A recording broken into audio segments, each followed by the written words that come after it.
The Uncle Bill Show, starring Rainy Day and Uncle Bill.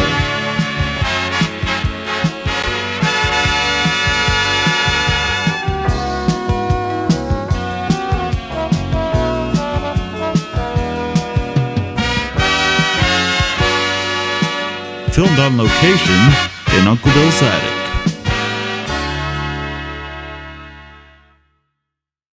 Cartoon Wars 2, The Family Guy Strikes Back, Chapter 3. Wait, we didn't even...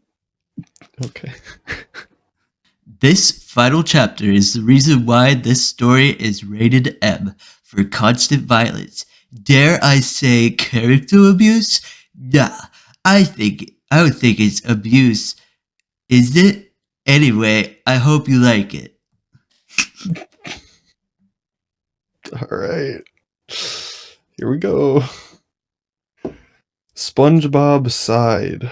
Can't you see I'm living my dream, you bunch of... He turned around to see who had stopped at his moment. He saw Princess Clara, Foxy Love, Captain Hero, Zondir, Toot Bronstein, Woldor Sockbat, Spanky Ham, and Ling Ling at the door. Foxy had been the one to interrupt. Okay, I think I only recognize one of those names as Ling Ling, and it's probably not even the same one I'm thinking of. What the Who the fuck? Oh, no, it's drawn together. Oh my god, I have not watched that in so long. It is what I was thinking of. Okay. Foxy Love with the black chick. Oh, shit. I don't even remember. Holy fuck. Okay. God damn, they hit us with a curveball, man. This is gonna be harder to... This is wild, actually. Oh my god, I forgot this existed. Yeah. I didn't even fucking watch this, really, but I remember... Yeah, Princess Clara. Fuck, I don't remember her. Yeah, I'm just gonna do the Meg voice for everyone I don't know. Okay. Alright. Holy crap! Cartman cried. It's those drawn together bastards! That's right. Clara nodded. And we're back to take you down. Drawn together? SpongeBob repeated. That rings a bell. Yeah, doesn't it? You received a letter from the show saying you were being parodied. Squidward informed. What? SpongeBob bellowed. Which one? It should be ours. Mr. Krabs noted as he pointed a claw over at Woldor. You're dead. SpongeBob muttered over towards the sockbat as he tackled him to the ground and began to beat him up. What the hell are you doing? Woldor asked. How dare you insult me? SpongeBob cried as he smacked Woldor's fucking face with his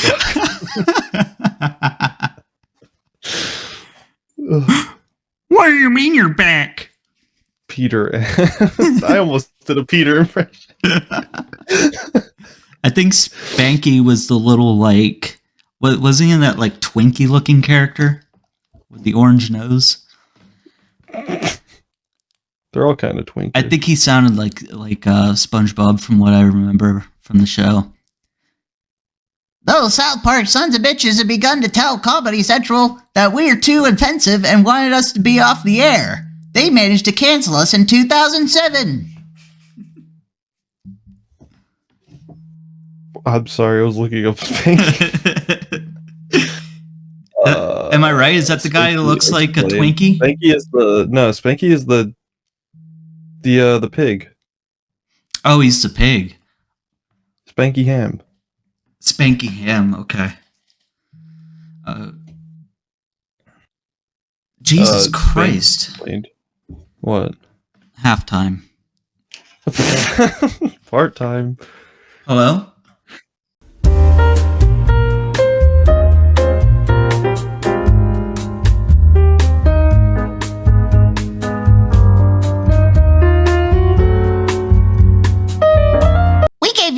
in 2010. Stan countered. You should be happy we're generous enough to let you even have that. But you Yeah, now any other want shit. to get Family Guy off the air for that reason, and we won't allow it. Clara exclaimed. That voice for Clara. Cartman scoffed. Suck my balls, you racist bitch. And go get erased again. Kyle added. Screw you. Ring ring retorted. Ring ring. Damn, that's racist.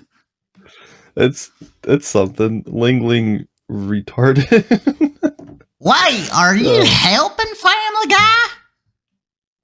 Sandy asked the drawn together gang. Oh, Duke might have been the Twinkie guy. Or Toot. Ah. Sorry. Duh. No, that's the black and white bitch. Oh yeah, because she was Betty Boop. Or she The was supposed little to be orange Twinkie thing is Ling Ling. Oh fuck.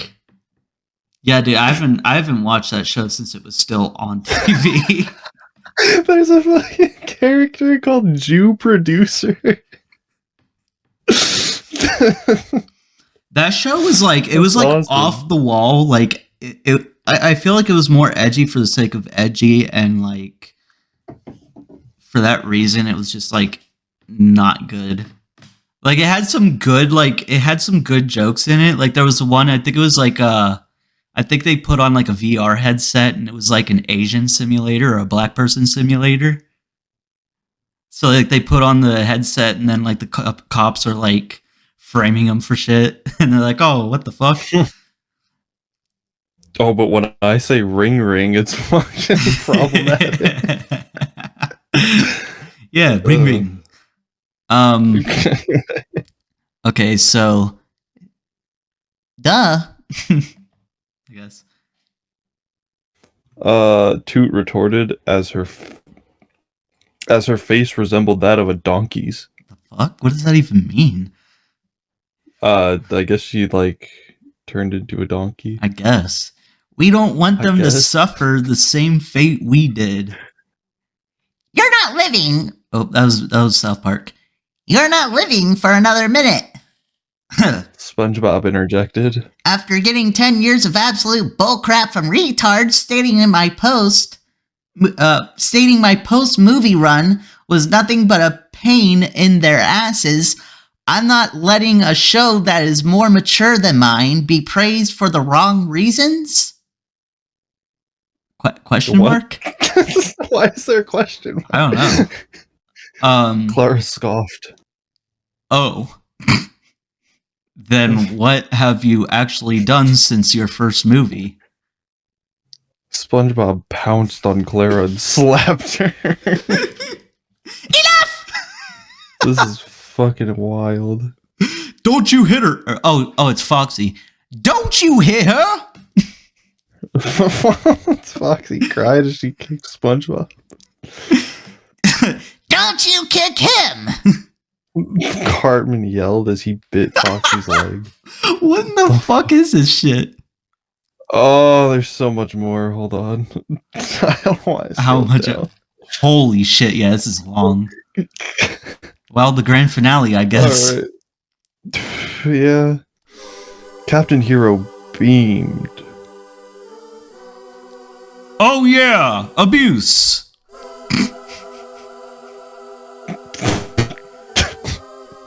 He punched Toot in the face and having super strength hit her hard. Okay, that's a given. Kyle pointed over to what had happened. See? He said to the Griffins. They did that on their show, and now you do that too! Stop it! Stan fell out. He then made his way to the center of the room. Don't you see? By fighting crappy, extreme, and offensive shows Family Guy drawn together, we're becoming just like them! Screw that. Homer scoffed. as he began to strangle Peter. You want to go down? Oh, that's not even Peter. Fuck. What even was that? It's like Barney. I gotta practice my Peter again. Hold on a sec. Rock lobster. Right? Mm-hmm. Somebody went under a dock, and there they found a rock. Okay. Fuck, where am I? You wanna go down, you son of a bitch? Peter managed to say through his clutched throat. I thought you and the Simpsons guy, I don't care. Homer and Peter began to punch their way out of the community center. But you've been doing Kenny's just voice for the last 2 episodes. No, I did the muffled Kenny, though. No, you didn't! Yeah, I did. No, I didn't. Oh my god. You can go back All and right. look at him. I intentionally made sure not to do his voice because that wouldn't make sense. Here, go help Peter. Yeah. Here, go help Peter. Foxy demanded the hero. Captain Hero nodded, then flew through the wall to join the other two. The fucking grammar is killing me. This is wild. Krabs, go help Homer! SpongeBob commanded. Mr. Krabs nodded and took out the... Oh god. Mr. Krabs nodded and took out piece of ancient paper. He wrote on it and became Sir Pinch-a-Lot. The fuck? He then proceeded to fly out of the building through the ceiling. They have magical fucking ancient paper now? Apparently. Oh god. Cool! Bart watched in amazement before giving Stewie a slap. That's for being like me! Cartman then slapped Stewie as well. That's for making people think I'm like you! Stewie took out a ray gun. Is that how we're playing? I think not. In response, Bart took out a slingshot. Cartman, weaponless, stood there with his fists out. But I'm one step ahead! Bart smirked as he raised his hands in the air. Bartman! From Bart.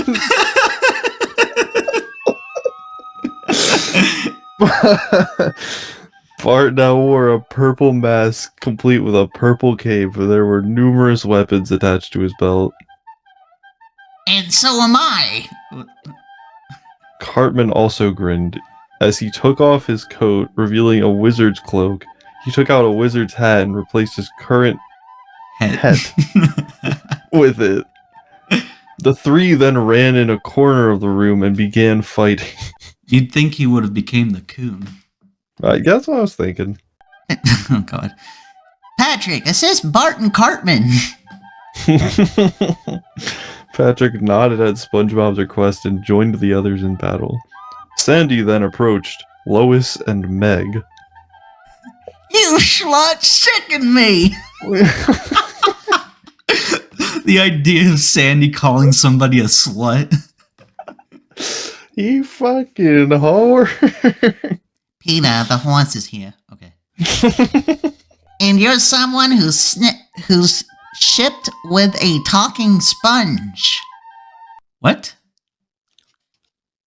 They're talking about how people want Sandy and SpongeBob to be together. Okay. That's What's what your- shipping is, Will. What's your point? As a response, Sandy took out her karate gloves and began to fight the two. Fucking Christ. Chris moved away from them, not wanting to get hit. JJ, go fight over there! Foxy sighed. Clara, let's go. The two women followed on. Was that fucking Marge, you should Marge? help them! Kyle informed the Simpsons' mother, who responded by The walking Simpson toward the mother. battle. The Simpson mother, who responded by walking towards the shit. battle, leaving Go Maggie again. behind. Yeah, just leave Maggie- leave the baby. Fuck the baby, Leave it's the, dead leave weight. the infant. Yeah, fucking. Handle itself.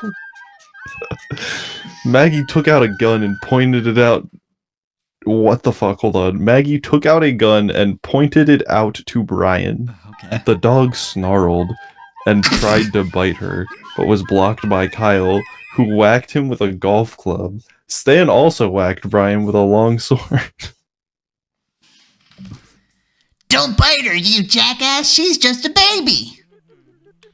Stan exclaimed. I don't think it really Maggie matters. then began. Maggie then began to run away from the three, upset, and the two. Okay.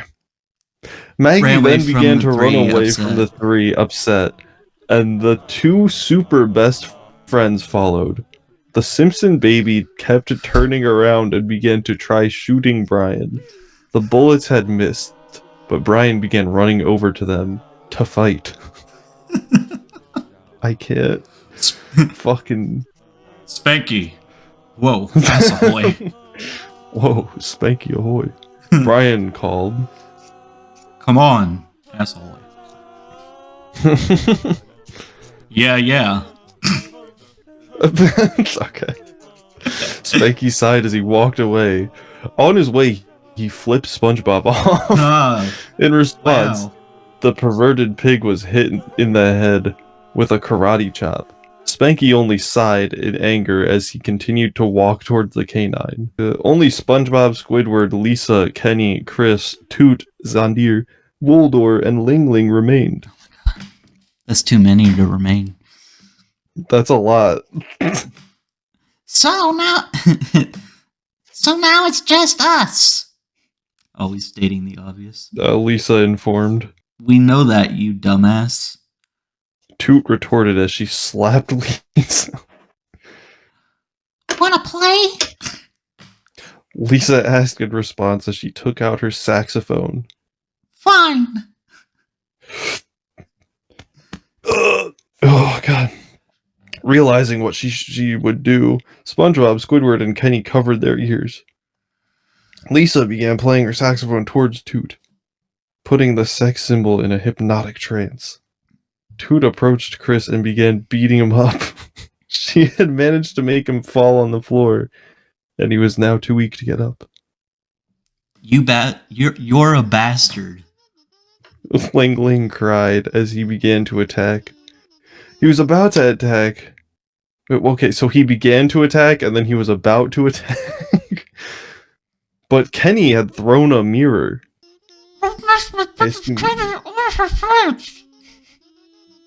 He exclaimed as he took off his parka, revealing a princess getup.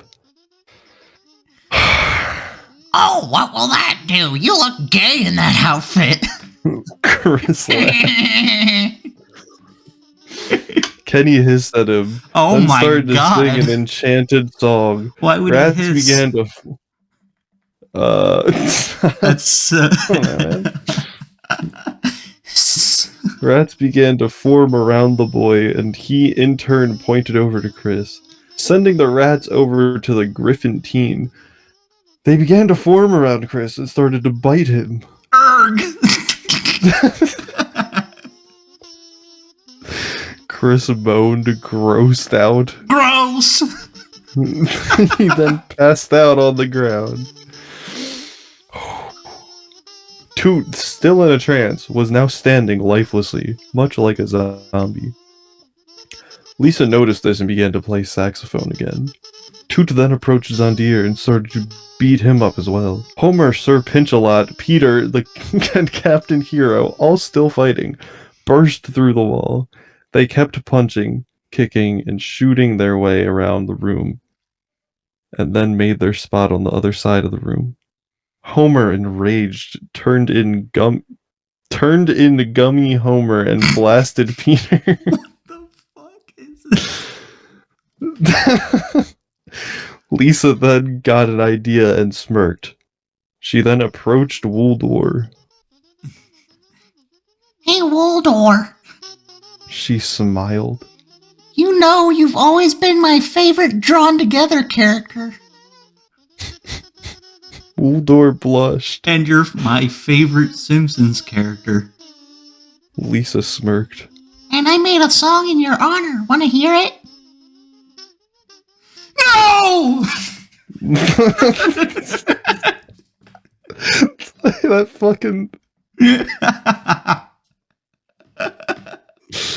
Oh, fuck. It's like that scene in, whatever Star Wars movie that was. It's one of the early ones. Ling Ling cried. Don't give in to that manipulative bitch! But Wuldor was already in trouble, as he had given in to her seductive voice. Sure, ha ha ha. He laughed. Lisa then started to play her saxophone, and Wuldor was quickly hypnotized. He then began to attack Ling Ling.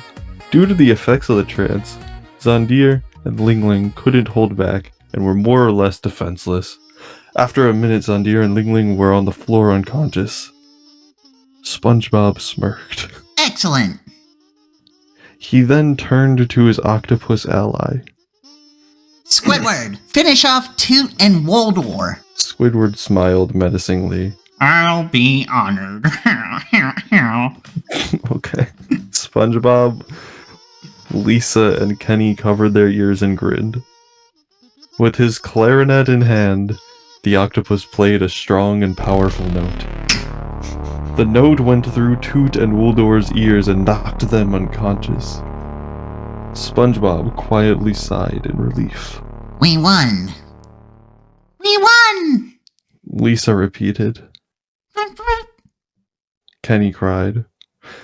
Unknown to all of the characters, a gloved hand threw a small round object into the room. It managed to pass SpongeBob, Lisa, Squidward, and Kenny, making its way to the center of the center. Okay. The center of the center. Capital Center. The center of the capital center. Yeah. The hand quickly retracted as the owner stood outside. They closed the front doors and waited. A white gas began to emit from the object. SpongeBob turned around, having heard the hissing sound.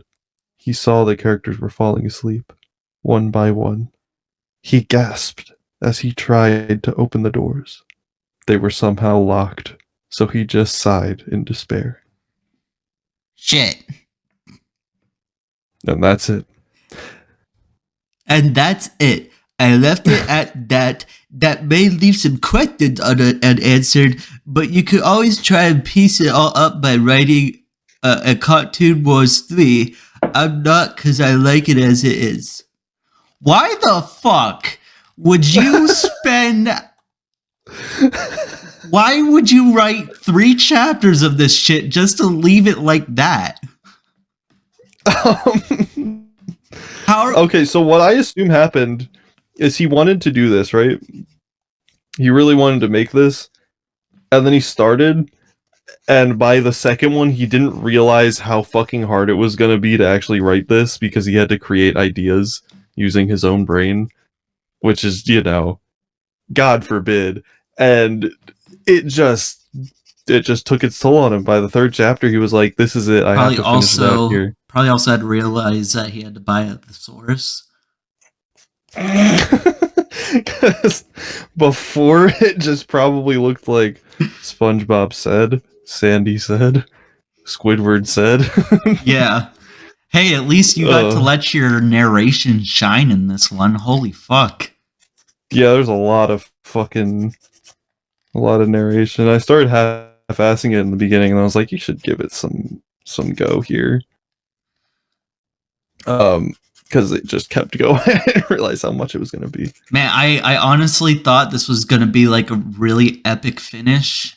But literally somebody throws a smoke bomb in there, everybody passes out, and SpongeBob says shit. And then we can assume probably also passes out. That a gloved hand, which I assume... Yeah, apparently we should try to piece it up. Piece it all up, according to him. Who the fuck? I was expecting Hank Hill to show up in here. Who would have a gloved hand? It would have to be I a don't know. cartoon character. I wasn't expecting drawn together of all Yeah, what the fuck? Drawn together. of all That's fucking niche. that's insane. Yeah. Yeah. Like Aqua Teen would have made sense. You know? I mean, maybe Or that's fucking- maybe that's who threw the smoke bomb. It was probably Master Shake because he has a gloved hand. Does he? I thought he just used his No, he has Oh, he yellow gloves, like little kitchen gloves. Oh my god, you're right. Yeah, Oh my god, that's it. could have been it could have been Master Shake. Who else has gloves? Dexter's Laboratory. God. Oh, yeah. Yeah, but we gotta think like of a big name, because who is going against SpongeBob, who was apparently like the big Mickey Mouse?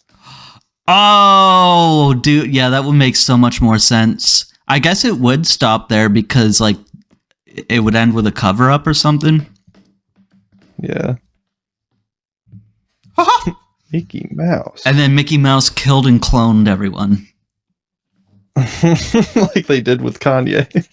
Yeah, yep, exactly. Disney killed and cloned Oh. Kanye. Yeah. And then they made Alright. they made all those characters Disney properties. We should try looking for somebody who continued this at some point. Yeah, I'll try. Because this one made a while ago, right? I think it's as old as the first Star Wars sequel. The 2015, 2016. Oh my god, yeah. So it's been almost a decade. Good lord. Yeah, this is a. Whew. All right. Well, All right. I guess we pieced it together. Mickey Mouse smoke bombed Mickey Mouse everybody. The end. Yeah. Yeah. I wish That's I could good. say that was worth it. Oh, it's yeah. But Unfortunate. yeah.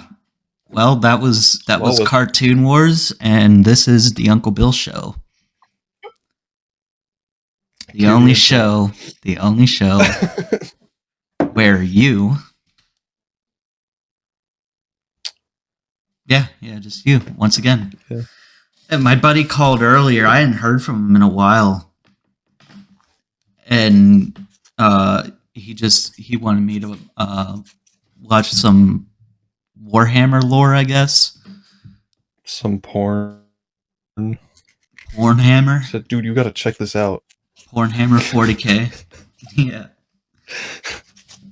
And Oh yeah. so we just caught up for a while, and then he said he's interested in coming on the show. It just have to be a day that he's off work. So very soon it'll be you and you again. But for now, All right. it's the only show where you. How are they coming on? Yeah, never mind. We'll fucking figure that out when we get there. I'll Oh, just- Will.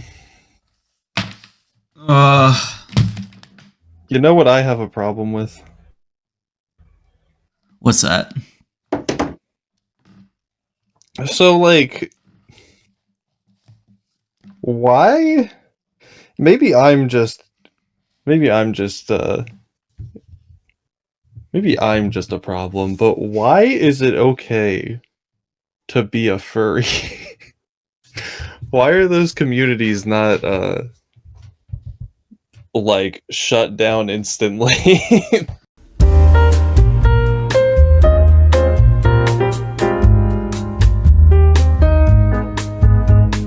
If you do want to hear us talk about things that other people are talking about, then go to our Patreon whenever we hit We 100. don't have yet. Whenever we hit 100 subscribers. Whatever. So yeah, if you want to hear us talk about stuff that really doesn't even matter, just tell your friends Yeah. about the Uncle Bill Show. Which apparently, Whenever, Joker 3 comes out. yeah. Actually, that that perfect. That segues into one of the things. Oh, I forgot. I actually butchered that segue. that does segue. Hey, segue. Oh, I did write down a lot. I'm probably not going to go over Right. all of it anyway, or at least not in depth. But I do want to talk about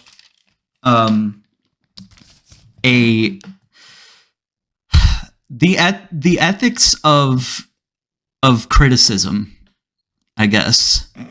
Yeah. That's what I'm going to call this. That's what I'm going to talk about. Philosophy The philosophy and the ethics of criticism. Because, okay, this irritated me a little bit because, mind you, I haven't watched Joker 2 yet. I haven't watched the first one. Are you serious?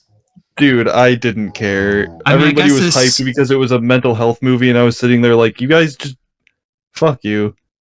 Like, this whole time, people have been screaming and crying about it, and now it's Joker, though. It's Joker, so I care about it. Okay. And then people were like, oh, hey, people have actual problems in the world. Oh my gosh. And now I'm like, alright, cool. So you remember those kids you bullied to suicide? So you get the idea of Joker. So Joker, it was marketed as Joker because what's it called? Warner Brothers. They're not going to make a whole movie about a man struggling with mental health, and take that risk. Whether or not it would do good out here, it's not going to make money in like international box offices or fucking especially Tennessee. China. No, China, dude. A movie about a movie about a person struggling with mental health would not fly in China. So that is a way to infiltrate the masses more. I get it. So yeah, so like, Warner Brothers isn't going to take the risk of funding this movie or whatever. God, we should defund Warner Brothers. Yeah. So it had to be Joker. So that's what it was a good original movie with clown makeup on it. With clown makeup on it. Yeah. So awesome. For me, I feel like I mean it's hard to stay away from spoilers, and from what I heard, it is pretty awful. But I also feel like there's something there where it's like maybe this movie is good in the sense of like what it set out to do with the first movie, but people are probably upset because it's not a Batman movie, which seems to be a huge problem that people are having. Is it's not a Batman. Dude, so yeah, that's the issue when you start painting these fucking original pieces as different media, is you're fucking intertwining fan bases that are going to say this movie is shit. Where's Batman? Well, like people I talk about the movie with, or people that I know are fans of the movie, at least a lot of those people, I think they at least have the sense to be like to appreciate the movie as like what it actually is, like appreciate it on face value and not as a Batman movie. Like not to expect more Batman shit as the sequels come out. But for somebody like me who hasn't seen either of them, I hear the first one was astounding and wonderful, and then the second one is shit. I've only heard bad things about the second movie. The second one, I think, has like a record for lowest box office or something. Which is wild, because it probably is like a really good movie. It's just because it's fucking... It's Joker. But it's not. That being said, Andy Signore, he made this review about Joker when it came out. And it really upset me because I felt like he of all people should, talk about the movie for what it is instead of a Batman movie, like what it's pretending to be. Yeah, right. But he put out one of the, like, probably the worst review I've ever seen, and I had to go on and criticize him for it, but let me talk about his review. So, first of all, he expected Joker 2 to be a Batman movie. That's the first mistake. It's like as a film buff, you should know that that's not the creator's vision. And never was. Where's Batman? I want Batman. And the thing is, he admits in the review that Joker 1 wasn't a Joker movie, but he still claims that's to be the birth of the Joker character that we know now. What the fuck are you talking? This is what happens when you let retards get degrees. I don't understand. If he's allowed to just say that. Oh, fuck. Like, it's so contradictory. Like, you admit that Joker 1 isn't a Joker movie, but then you complain because you expected the sequel to be based in the Batman. Movie. Yeah, a Joker movie or a Batman movie. Yeah. Like, even when they were announcing this, I was like, okay, it's either going to become like a Batman movie, it's going to transition into that, or it's going to stay focused on, what it originally set out to be. And either way, I'm fine with it. Personally, I don't want more crappy fucking superhero movies out there. Like, we really need a fucking break from it. Yeah. But we need a break from shit movies in general, dude. Yeah. When's the last time a good movie came out? And then, oh my god, the one that really set me off. What's that? So when's the last time a good movie came out? And I recalled that Star Wars: The Rise of Skywalker is probably the best movie that's come out in the past 10 years. Yeah, dude. Oh my god. I'm trying to think of what the best part from that movie is, but I think I purposefully pushed it out of my brain because I want to be excited to see it for the first time again. Right. Definitely not, because if you left it in there, your brain would have lost a lot of its capacity and only from how epic it was. Yeah, because everything else would have been dulled after that. You know? Yeah, exactly. It's like how stunt devils, like, they get a rush that they can never replicate again, so they only that's how people again when they're doing stunts. That's how people kill themselves, because they experience something so wonderful that nothing will ever be able to top it, and they're always chasing after that initial high. But then heroin. Then it just becomes more and more. They become more and more used to it.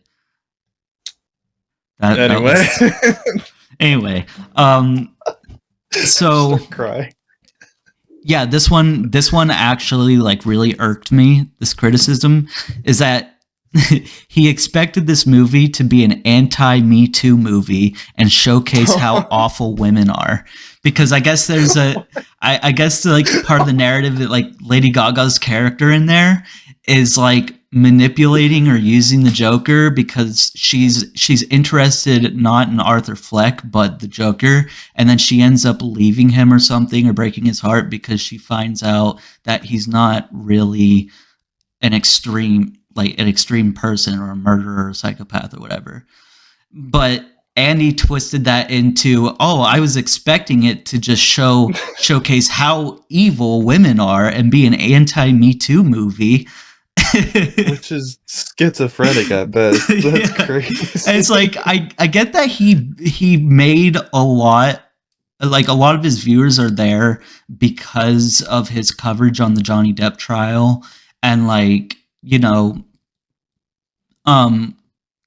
calling out like the biases in the legal system when it comes to the Me Too movement, which is understandable. You can talk about that fairly without being like really extreme about it and like doing exactly what people were doing whenever Me Too became a thing, and just the opposite of it actually. Because there's like two different extremes. It's like you either believe women at face value without like questioning or being skeptical about what they're claiming when they take take somebody to court, or Yeah. whenever somebody like, you know, takes a man to court for abuse, just be like, oh, it's just one of those Me Too bitches again.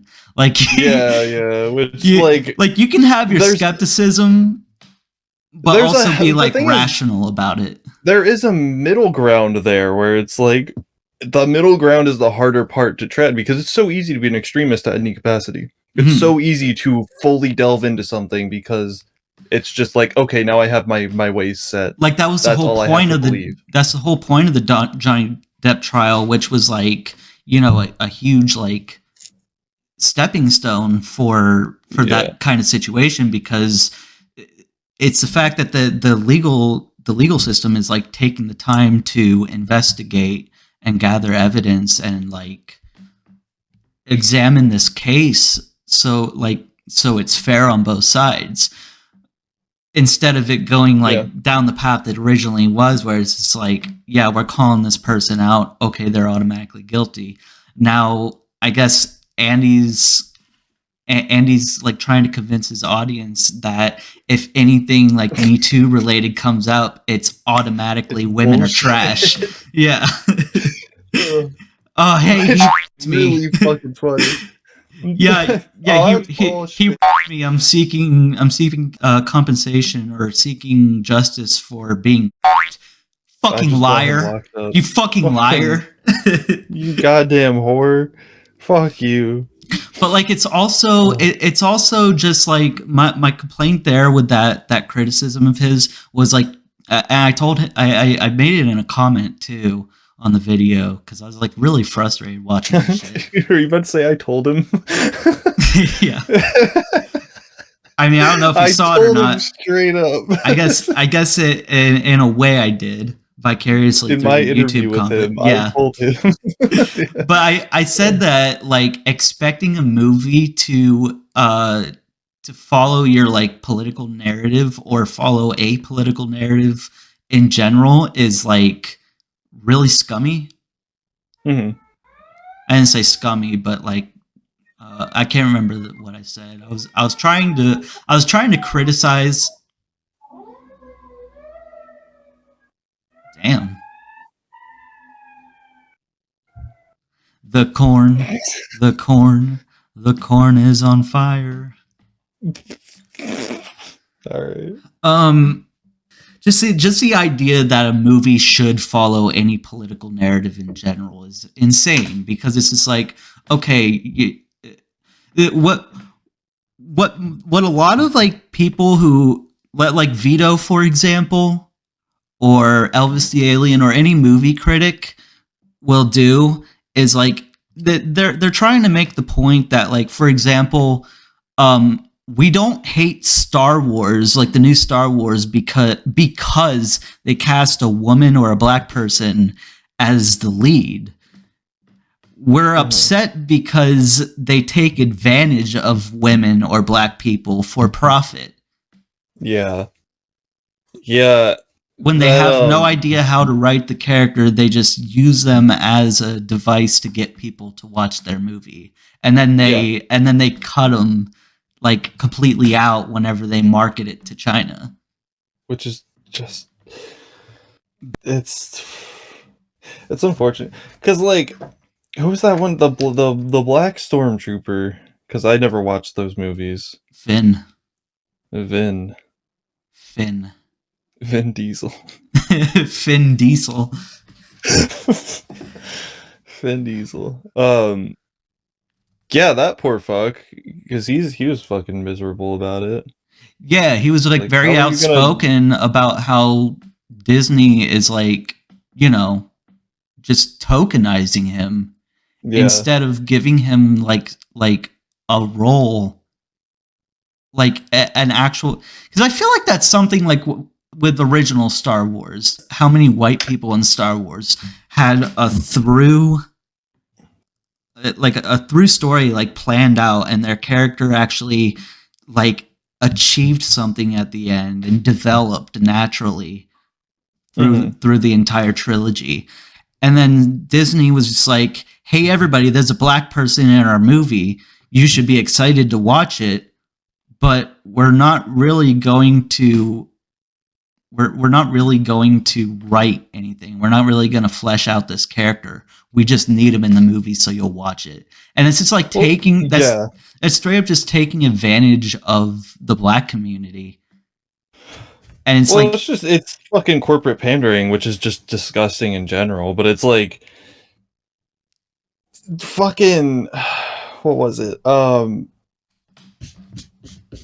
I don't know. It's just when you force it like that, it's weird because it's like the writing in the new Star Wars. I haven't seen all of them, but the writing in the new ones isn't really good anyway, right? Like, but at the same point, like, oh my god, they really showed their true colors too, because I don't remember who covered this before it happened.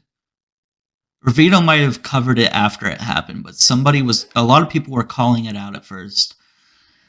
And it was when the Obi-Wan series came out, and then they were focusing really heavily on a new character they made. Fuck, I can't remember her name. It was a black female.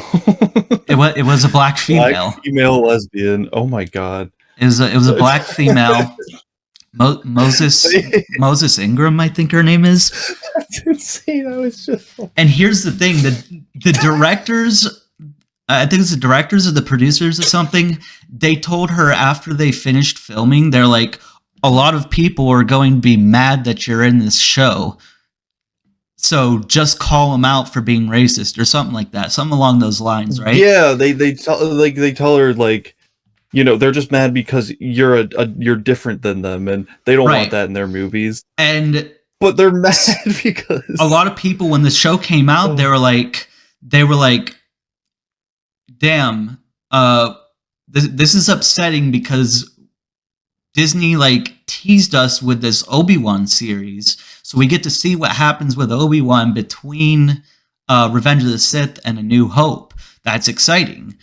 But everybody was like, when it came out, it was really focused on Moses' character.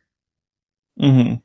And everybody started calling it right away. They were like, damn, this is real. This show is really just using Obi-Wan as bait to focus on a black female character that is probably going to be written poorly. Yeah. And when people started saying that, Star Wars, their like Twitter or whatever, they posted, "There's a million species in the galaxy. Don't choose to be racist." And then they just started spamming. They just started spamming, like Star Wars and Moses Ingram were spamming Twitter and Instagram with like calling every critic a racist for calling out like how they expected this show to go, which nothing about it was racist. They were just pointing out Disney Star Wars track record of tokenizing black or female led characters or black or female characters and not knowing how to write them, just using them for marketing. Yeah. That's all people were calling out. And then like the Star Wars page itself was literally just going on this tirade of like, yep, we called it. Everybody's gonna be racist. Everybody's gonna call this show racist because there's a black female character. It's like, no, nobody's mad because she's black and female. Everybody's mad because you're using it to make more money, you fucking weirdos. And then they use that as like a PR strategy to get more like liberals or something interested in watching Star Wars or something, because they use that to call out like they oh my god, I'm like fumbling. I'm crashing so hard on this coffee. As soon as I started drinking it, I started getting tired. I don't know why. Like I have the energy, but I feel drowsy. Does that make sense? There's a lot of there's some chemical reasons there, but it's fine. Just keep going. Anyway, but yeah, they do that like Star Wars PR. They jump ahead of it because they know what they're doing and they know how fans react. Mhm. So at this point, by the time they made the Obi-Wan series, they were ahead of the criticism. So they just immediately started calling it early so that they can tell everybody that every white male Star Wars fan is just a bigot. Yeah, which is something I hate that like big figures do, where they just deflect so easily, because like they can deflect that, and then anybody outside of the situation that doesn't know what's really going on, that prefers Star Wars to like a random fucking Twitter user, is going to read Star Wars' tweet and then be like, "Oh yeah, everybody's just being racist. What the fuck?" Yeah. And And then I these think, companies don't have to worry about that oh for yeah, new coming like audience that's their members. whole PR strategy is it's like, because there's so many critics on YouTube who have done a lot of damage to Disney by like, reviewing this stuff and criticizing Yeah. it. So Disney, as like a whole PR thing, they get ahead of the curve and they're just like, don't listen to every white man on YouTube talking about our movies. Everything that they say is just out of hate. Yeah, but it's oh god, that's Just so just their awesome. tweets when Obi-Wan came out is like verbatim, like that was Yeah. the strategy. Yeah. Because they knew what they were doing and they got ahead of the curve by saying everybody's going to be racist because they don't want to see a black female in our show. That's And it's like, that's just not sad. the issue. That is not the issue. The issue is that nobody gives a fuck. the issue is that you're baiting people with an Obi-Wan series and then just Making it bastardizing, just pandering. Making it about something that it wasn't supposed to be about, all for the sake of trying to impress your PC fucking culture people. Right. Who are like, oh, there's the diversity hire. Like, it's fucking like so in your face with it. It's, ugh. Oh, Yeah, no, man. that's another thing that like with that, to kind of like sidewind and go off on a different tangent.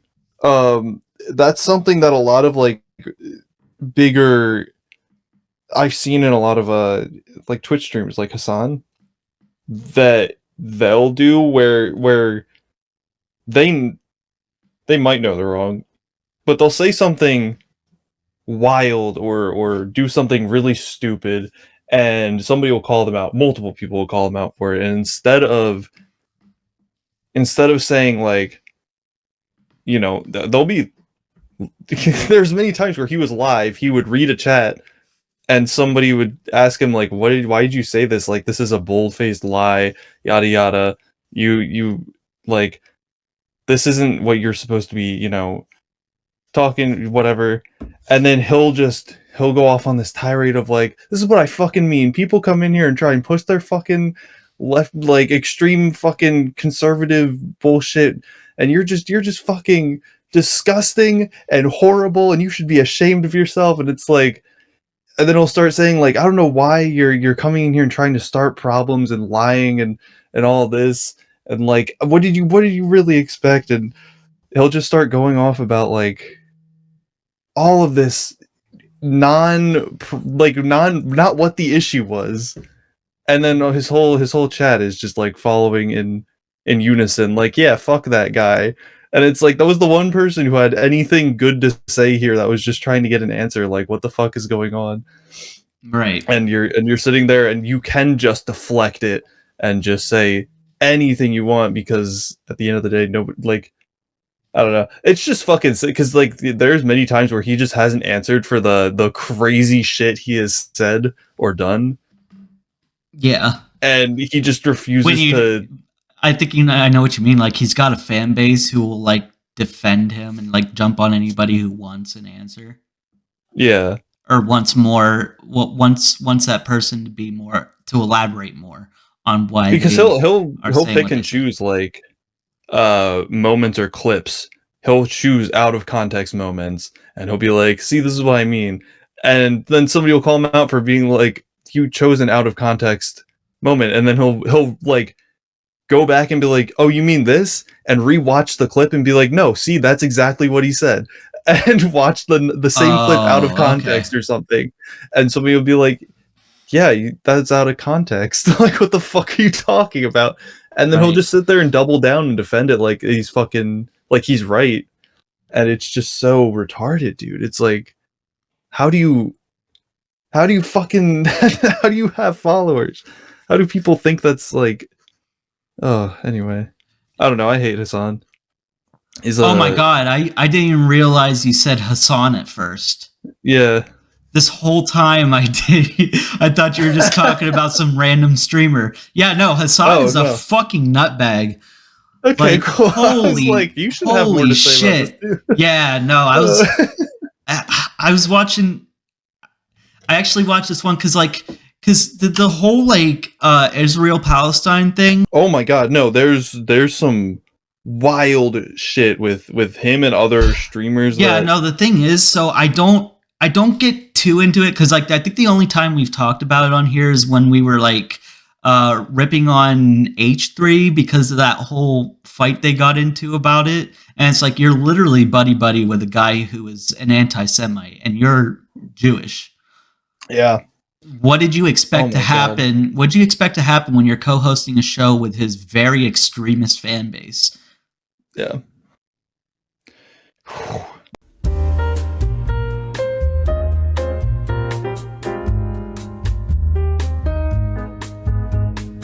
Because that's the thing, is like a lot of the propaganda is like, or not even just the propaganda. It's well, I guess it still counts as propaganda because it's Hassan Piker. But his whole thing is, well, Israel started this whole thing whenever they bombed a hospital, and it's just like,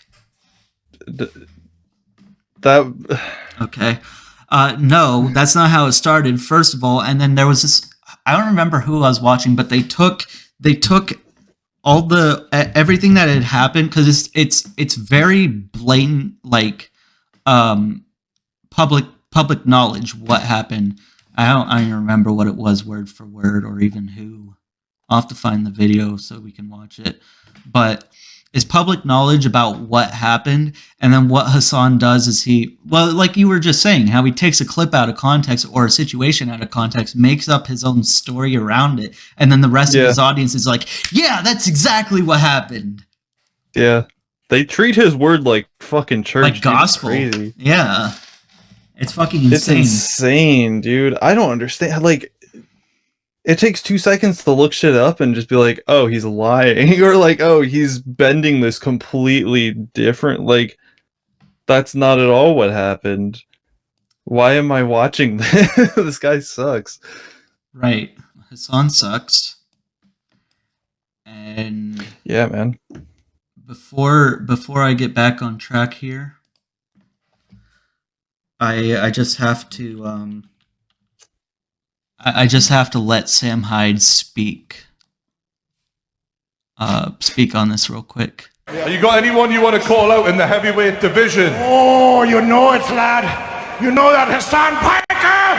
I'm coming to kill you in Los Angeles at your house. Or in the ring? No, in real life. Anyway, to get back on topic here, I think it's pointless to sit here and call out Hassan Piker because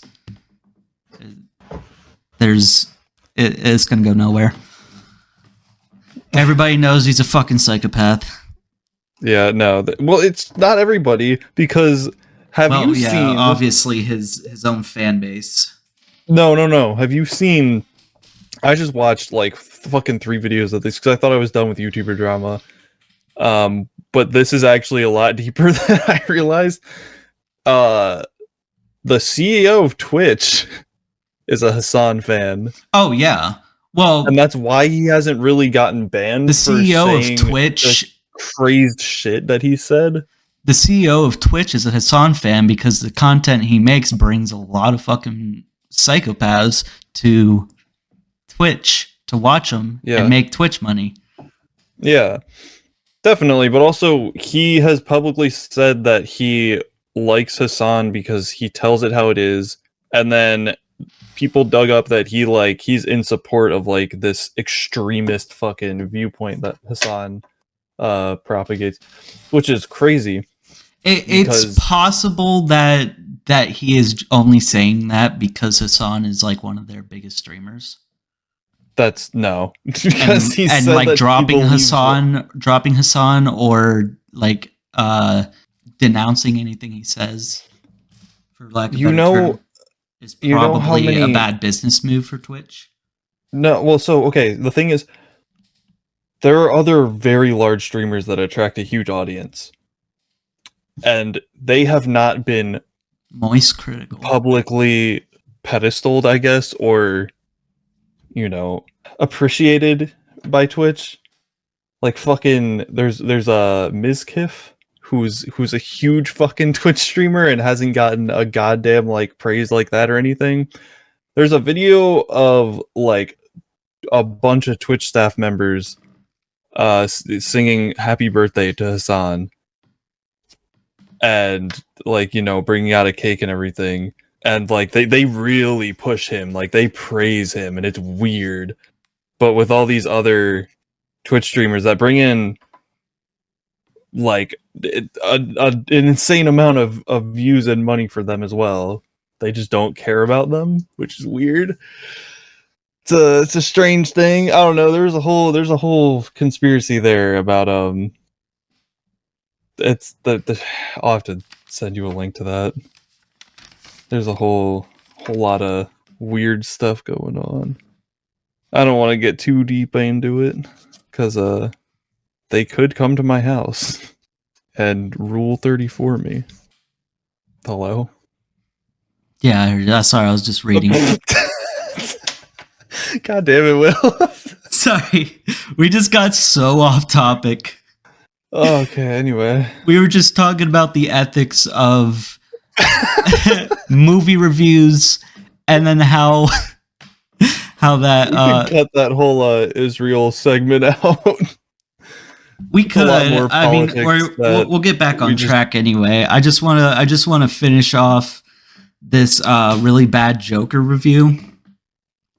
Oh yeah. So- That was like 20 minutes ago. Yeah, I'm gonna get through this quick because we're gonna take an intermission soon. But so yeah, another thing he did was he complained about the characters singing in the movie, even though it was marketed from the very beginning as a musical. Oh yeah, it was supposed to be, huh? Yeah. So Huh. I don't care if it's a musical or not. That could be cool. Ugh. Let's This see. dude went So to see Mulan and said, "Wait, she's fucking Asian? What's going on?" went to see Mulan. Wait a minute. This must be Asian propaganda. Just make it very extreme. I expected by the end of this movie that they were going to call out the Chinese government for it was supposed to be anti-communism, but they didn't do that, and now I hate it. Holy fuck. Anyway. I expected it to be an anti-communism movie. Why do they not cater to my political beliefs? But so my thoughts on the movie. Anyway. Obviously, they've changed pretty drastically because again, it's really hard to avoid spoilers. Yeah. So he claims in the movie that Harley Quinn kind of like grounds him, like changes him from Joker back to Arthur in a way, because like that, I guess that's the point, is like Harley ended up dumping him or whatever by the end because he's not the extreme character that she thought he was, based on like everybody seeing him shoot Robert De Niro in the face on TV. Yeah. He's not that guy really. Yeah. And also, from what I've seen, a lot of these musical numbers are based in his own head. So what I think is going on, like what they're trying to say in the movie, is that Arthur needed somebody to care for him, to kind of keep him grounded and not like losing his sanity and wanting to kill people.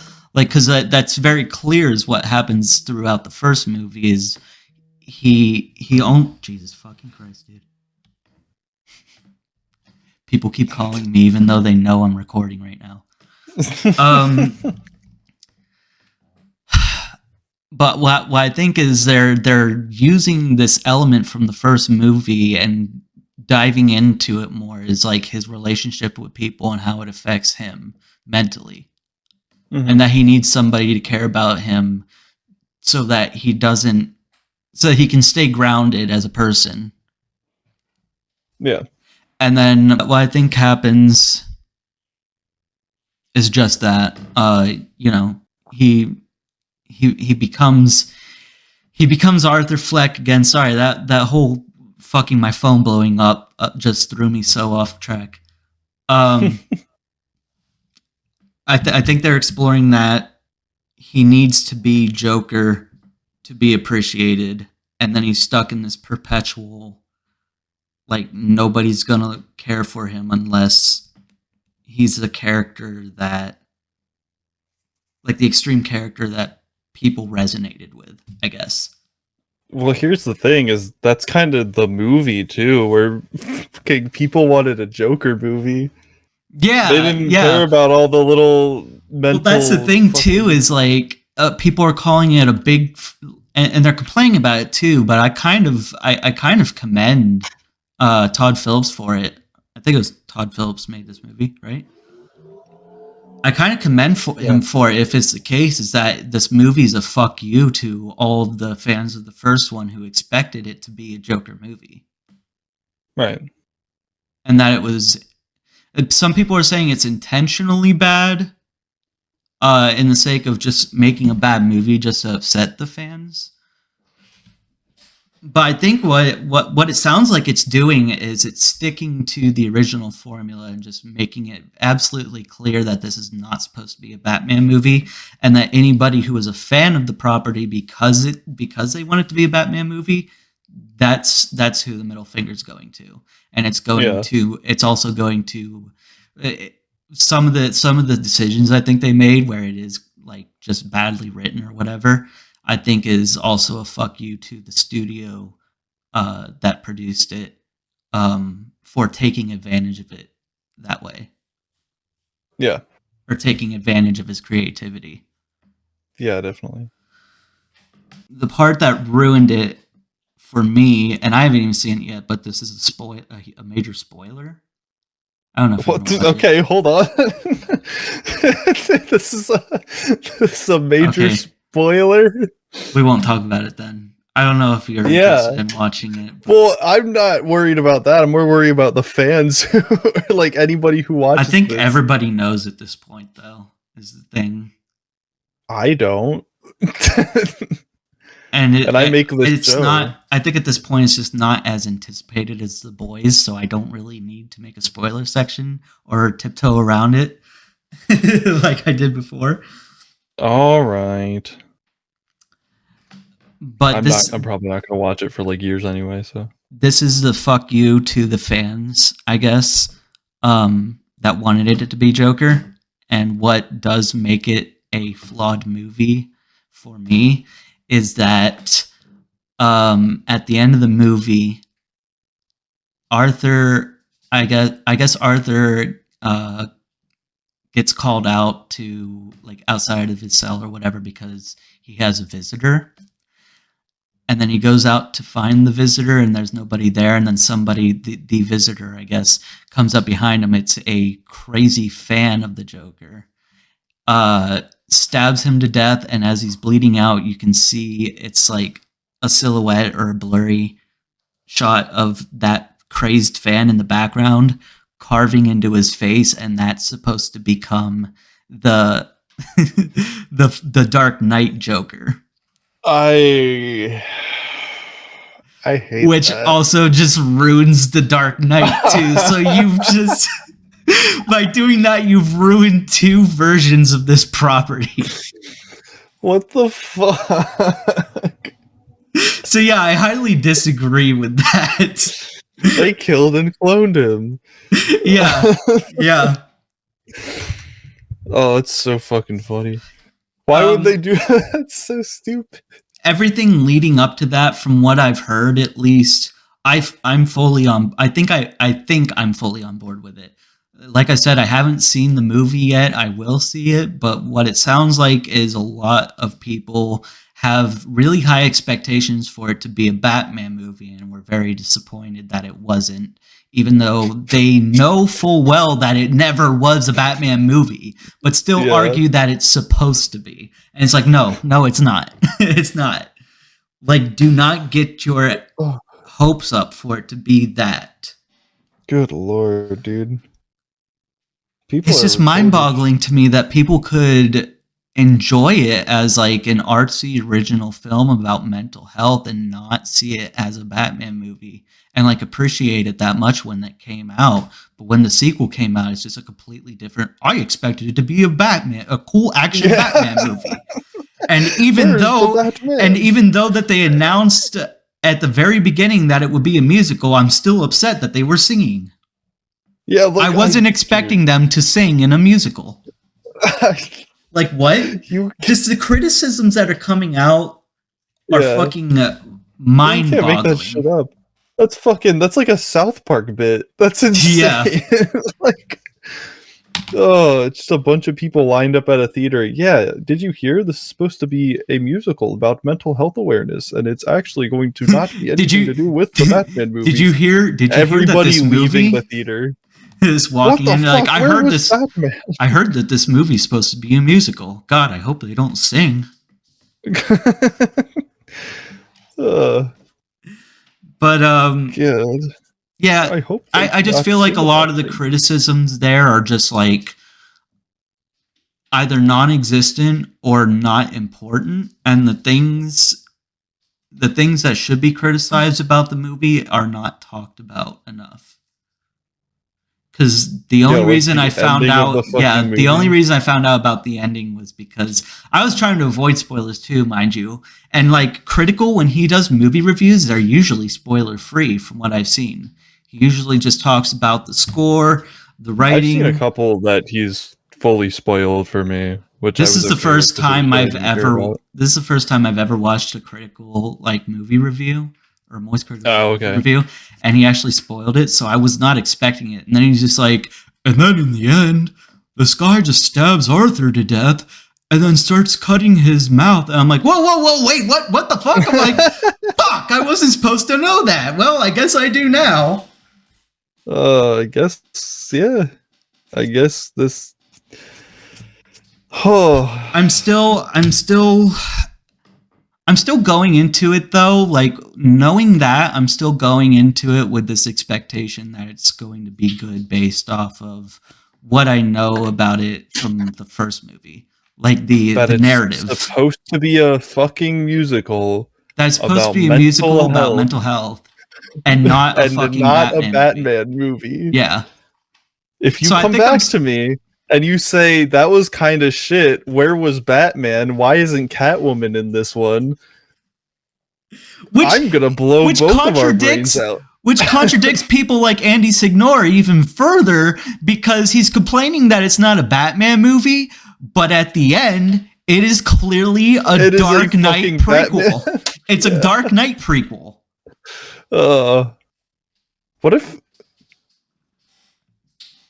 they're going to make Joker 3, but like it's going to not be called Joker 3, and it's going to be they're not going to make it after it did in the box office. It's not gonna no, because they made that about mental health and it was a musical. It wasn't a Batman movie. But if they made this one a Batman movie about the Joker while he was like getting his like because he became like a fucking criminal kingpin. Like he was like, so if they do that whole journey of like how he became that'd be cool. There's no way Warner Brothers would allow them to make that canon though. From what I heard, how he does it at the end, there's no way they would allow that to be Dark Knight Joker's origin story. Then why the fuck do they do that? Or they would. Who knows? They like both Disney and Warner Brothers have been cranking out a lot of garbage and ruining people's origin stories. So It's highly possible. Maybe there was some writer who thought, "Wow, this is brilliant. Let's completely do a Han Solo movie and ruin his origins and like make it less mysterious," because that was the whole point in Dark Knight. Is he told like 3 different stories about how I got these scars. Yeah, he's told that story 3 times. It was different. Weird. Yeah. It was awesome. So that's why it was interesting, is because it was a mystery. Nobody knows how he actually got the scars. And if you're gonna make it canon that he stabbed Arthur Fleck to death and then started cutting into his face just because he's manifesting Arthur Fleck Joker. I killed a man who was in a musical that wasn't supposed to be about this movie franchise. Yeah, exactly. And I lost it. I went crazy, Batman. I went fucking bonkers and cut my face open. In conclusion to this topic. In conclusion to this topic. James Rolfe. In conclusion, yeah, the ethics of movie criticism. The reason why this is unethical, in my opinion. I do believe in full speech and being able to say what you want, but it's also ethically wrong to me to make a review like this because Andy Signore has influence over 20.8 thousand moviegoers, and he makes deceptive movie reviews. Yeah. And that movie reviews like that are ultimately the reason why it failed in the box office.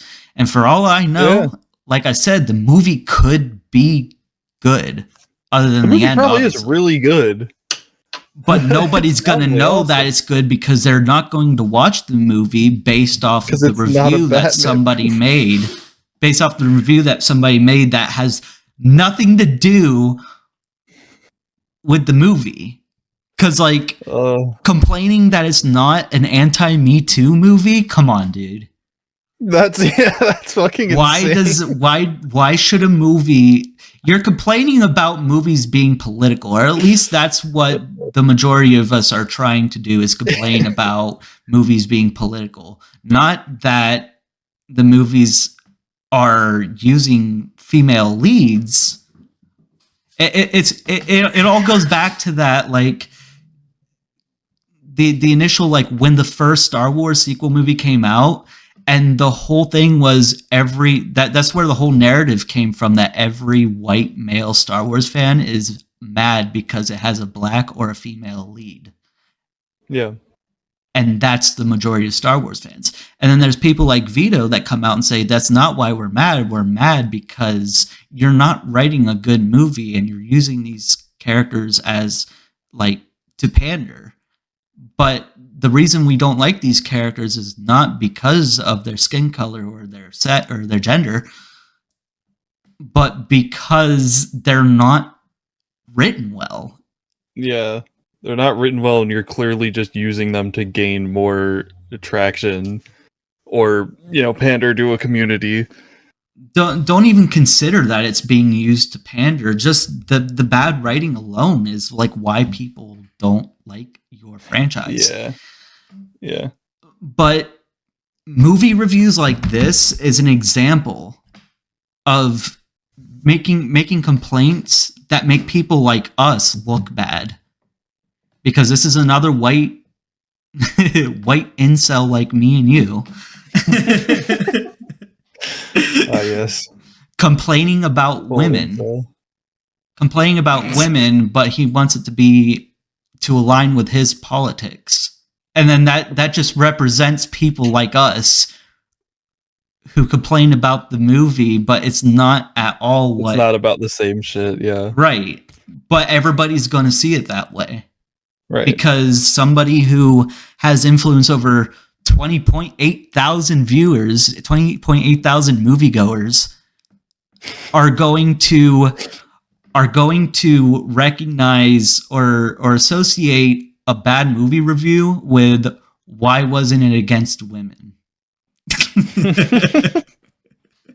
Why wasn't this one bashing women like I wanted it to be? Exactly. I Oh yeah, and then he saw had one more thing. This is the last thing I had those here. whoosies to sit down for once. He had expectations for this movie also based off of a Photoshop. A very C12? a very clearly photoshopped movie poster. I'm pretty sure it was a movie poster of Joker and Harley Quinn on the iconic staircases from the first movie. So he was mad about the fact that they didn't leave Arkham Asylum and dance on the staircase like he did in the first movie, and that the poster was false advertisement and manipulation. Is this dude 10 years old? That's what made me really upset, is because like I've always batted for him. Because he was like the head of the Johnny Depp, like pro Johnny Depp movement when that whole thing was going on. I'm like, yeah, I'm on board with this. Like, we should be more skeptical. But then he's taken all of his followers from that movement and been like, you should just be anti-women. Yeah, that's sad. Don't even just be skeptical, just be ignorant, I guess, but like, just fucking, I don't know. Why does he even have to do that? I mean, I'm very anti-Me Too, but I'm also, I also agree. Like, I also believe that. Go on. I'm trying to. Carefully. No. I'm trying to think of the word, the proper wording, I guess, instead of sounding like a layman.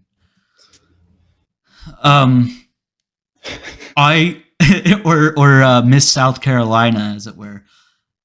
I think that schools should use maps because they are very important to our society. Or however the fuck that went. I don't want to sound like that. I'm trying to. I'm trying to sound intelligent. You just have to be fair. Just be fucking. Yeah. Give both sides a shot. I'm anti-Me Too because I'm anti-Me Too because of the concept of it and the way it was always handled to begin with. Well, yeah, and then you got the fucking other end of the anti-Me Tooers who are like, yeah, but all women are liars. I'm anti-Me Too because it shouldn't have been made a movement. Yeah, well, like it shouldn't have. I think it just naturally became a movement because people were like, oh, I can speak out about this now. And then other people were like, oh, I can use this to my advantage and make money out of it. Yeah. Because there were people that were definitely like, I feel like I have a voice now, like I can say something about this because I feel like people might actually believe me now. That is the problem with so many of those movies. And then there were people that were like, dude, I can make like 50 grand if I just say this dude. Like, yeah, and fuck his like life. that's like, the case with I don't even know what came out of it. I don't know if it's settled or not, but Marilyn Manson, when I think it was his ex-girlfriend, I can't remember. Who was that? Oh, I think I remember hearing about this. I might have mentioned it on the podcast before. I'm sure you did. I think we briefly went over it. Do you want to take a breaker? It's been 2 hours.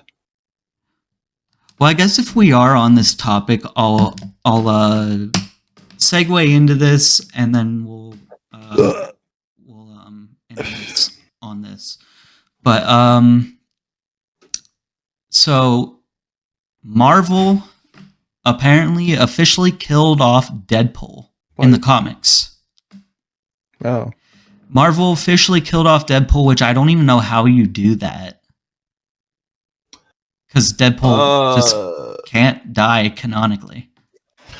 You just you find a way to make it happen because you write Marvel movies for a living and you basically just play fucking childlike make-believe. I feel like it's something really stupid.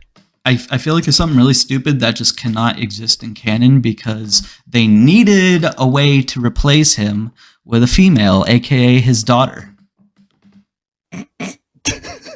That's what happened, Tristan. Oh, let's go. So Deadpool, Wade Wilson is no longer in the Marvel comics. Instead, the Deadpool character as we know him is now his daughter. Female Deadpool. Not even just like a different universe Deadpool, like Lady Pole, which has existed in the comics before, but in official regular universe Just timeline, Deadpool but woman. Somehow his daughter just is him. also immortal.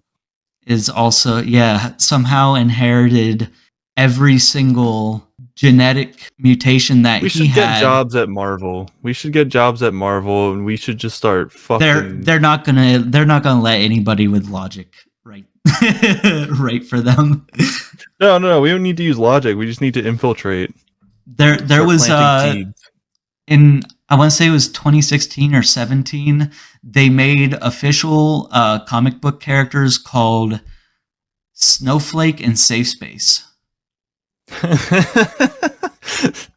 Unironically, it wasn't even to like it wasn't even like making fun it wasn't of it. Like a jab. It was it's like it's real people who they're very liberal, and their superhero names are Snowflake and Safe Space, and it's completely unironic.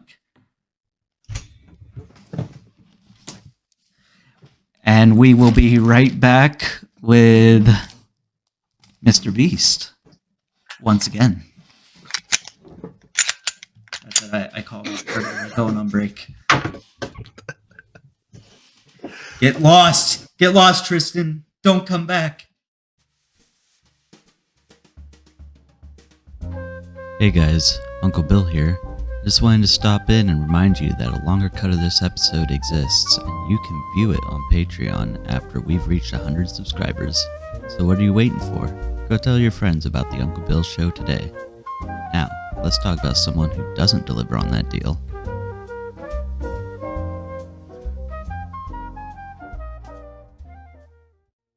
Let me cross these all out before I get into this, because I'm going to... We covered a lot. It didn't even take that long. Where are we at? Oh yeah, that didn't take long at all. We were at 2 hours when we stopped.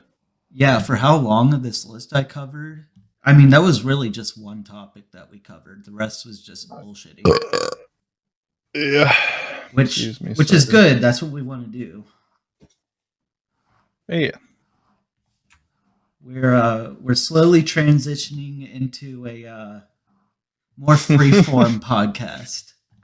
Well, you can't just say transitioning all willy-nilly these days. Oh, my bad. I'm gonna offend the real life people who transition into podcasts. Yeah.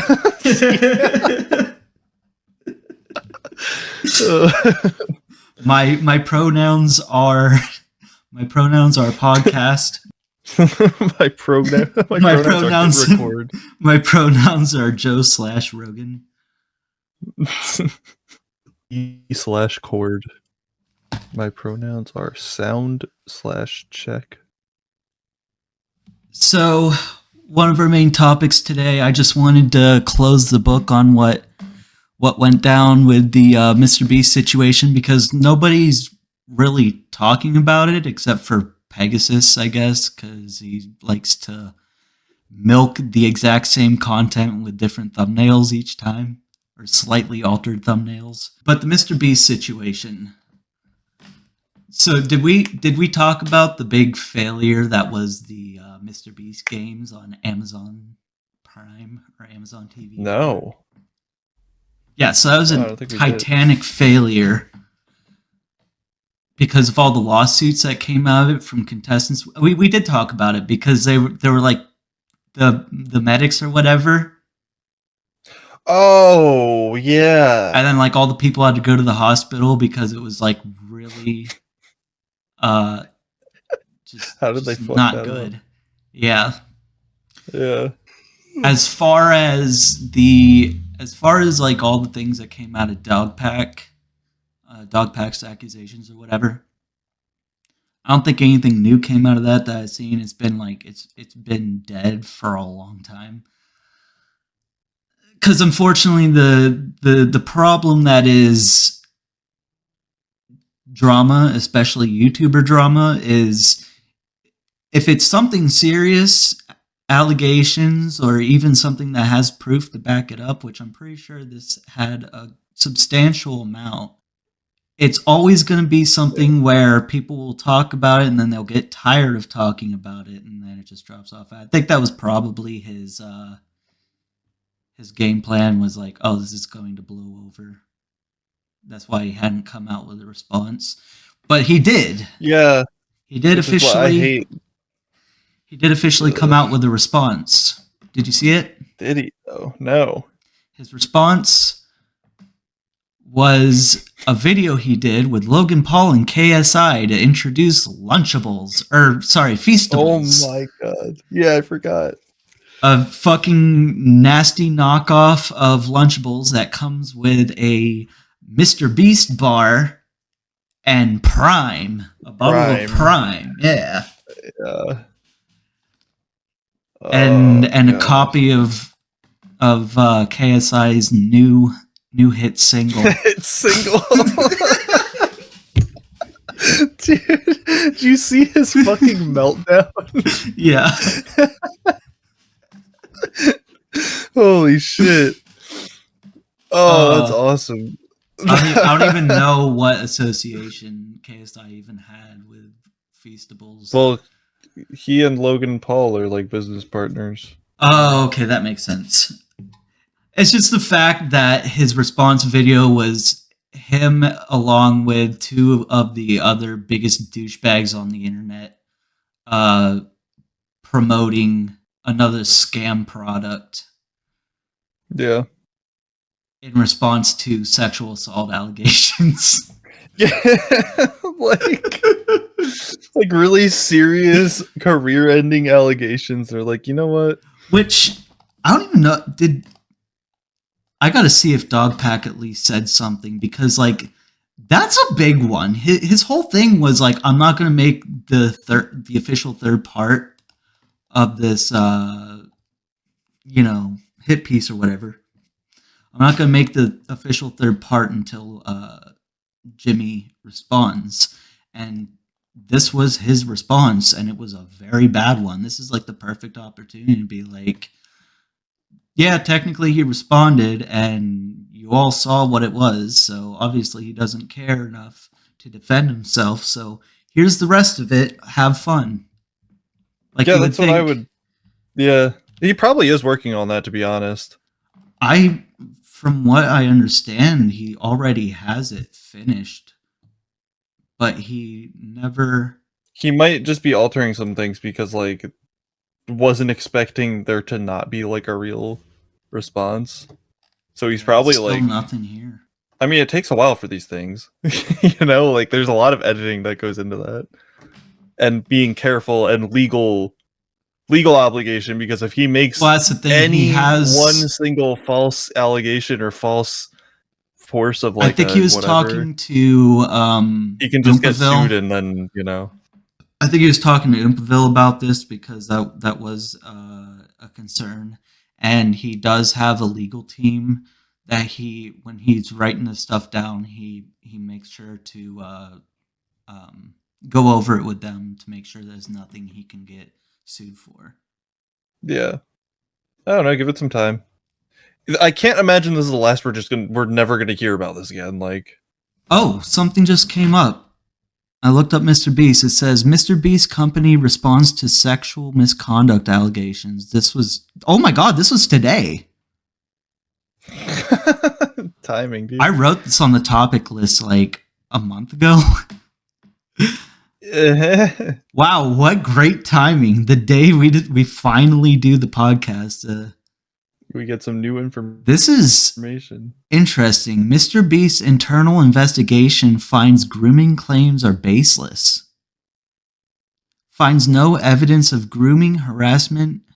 Here's the thing. How can you call them baseless when there were Discord server leaks? Exactly. How is it that this sounds like This sounds An ape of like Chris Tyson.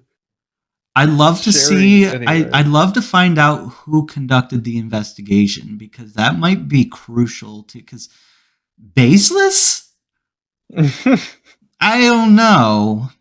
And then that dude Delaware, and then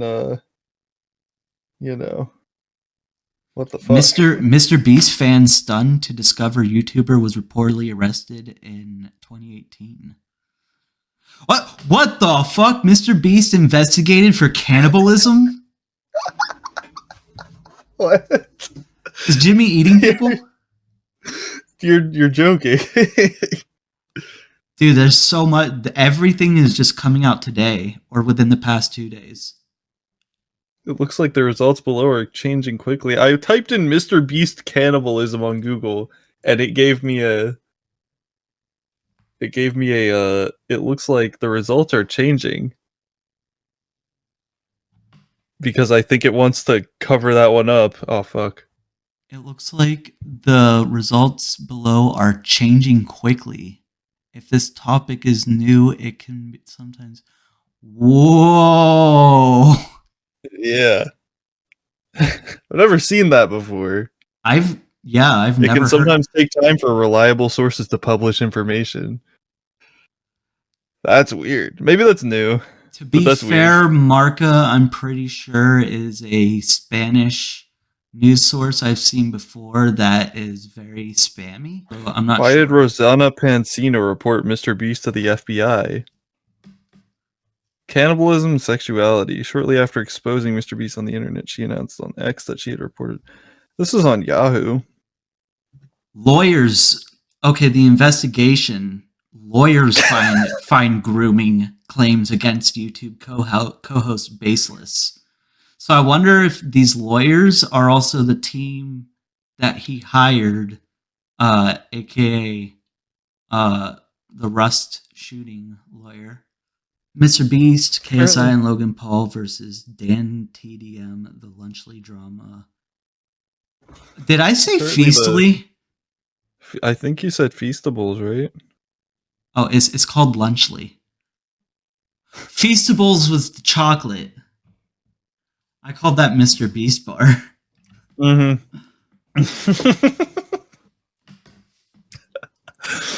It's hard to keep track. Mr. Beast reported to FBI over company chat logs. Dude, and why is everything is literally coming out like right now? Wow. I mean, that's how they like. I think this is the most relevant thing we've ever covered on this show. It's a good thing I decided it's a good thing I decided to dig it back up. The last time it was very anticlimactic. No, but Anti-Semitic billboards in Chicago suburb hacked falsely link Mr. Beast to death to Islam. That's a big one. This is all different things too. These aren't even all like related to the initial discussion. These are all like new shit. Yeah. Here we go. Here's a good one. Mr. Beast Lunchables knockoff is already getting customer complaints of mold. What? And then here's the crypto allegations, which, I mean, there's not even any point in like covering that because it's like it's a scam. He's working with a like well-known crypto scammers, which only makes him more like untrustworthy as a person who puts on this contest of subscribers competing for $10,000 or selling his autographed merchandise that isn't even legit. Because why would you trust that when he openly works with known crypto scammers, some of the scummiest people on the planet, Right? and the biggest ones at that? Which I think we got to be careful with that because Logan Paul apparently tried suing CoffeeZilla. Yeah. Okay, so you did see that. Yeah. Yeah. Because he called him out and it's just like he's like, you're making false allegations or some shit like that. And he's like, no. He's like, this is actual evidence. Like, that's the only thing. That's like literally all he does on it. He never makes accusations. He never even regurgitates accusations. He just pulls out blatant proof and legal issues with what people are doing. Yeah. And it's like, yeah, so this is what's going on. This is illegal. This should probably stop. If you don't want to get sued by somebody, he's like, yeah, well, guess what? I'm going to sue you. How's that? It's like, buddy. Yeah.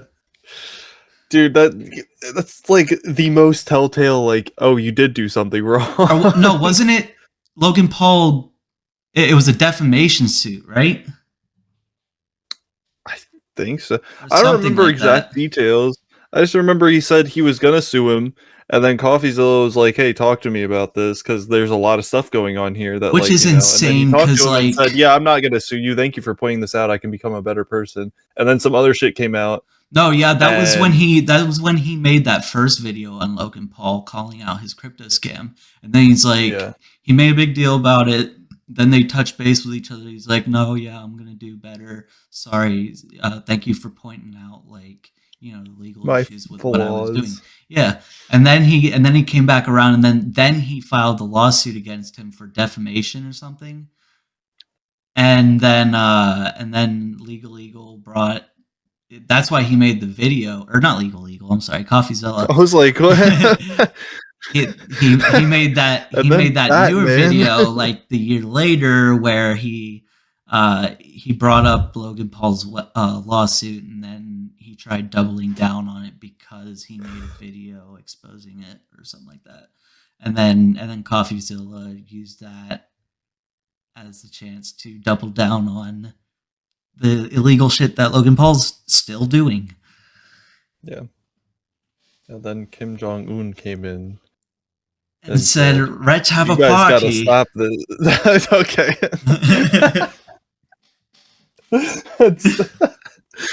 So you guys gotta stop this. This is not okay. And then fucking He said, Adolf even Hitler I came out of think- Argentina.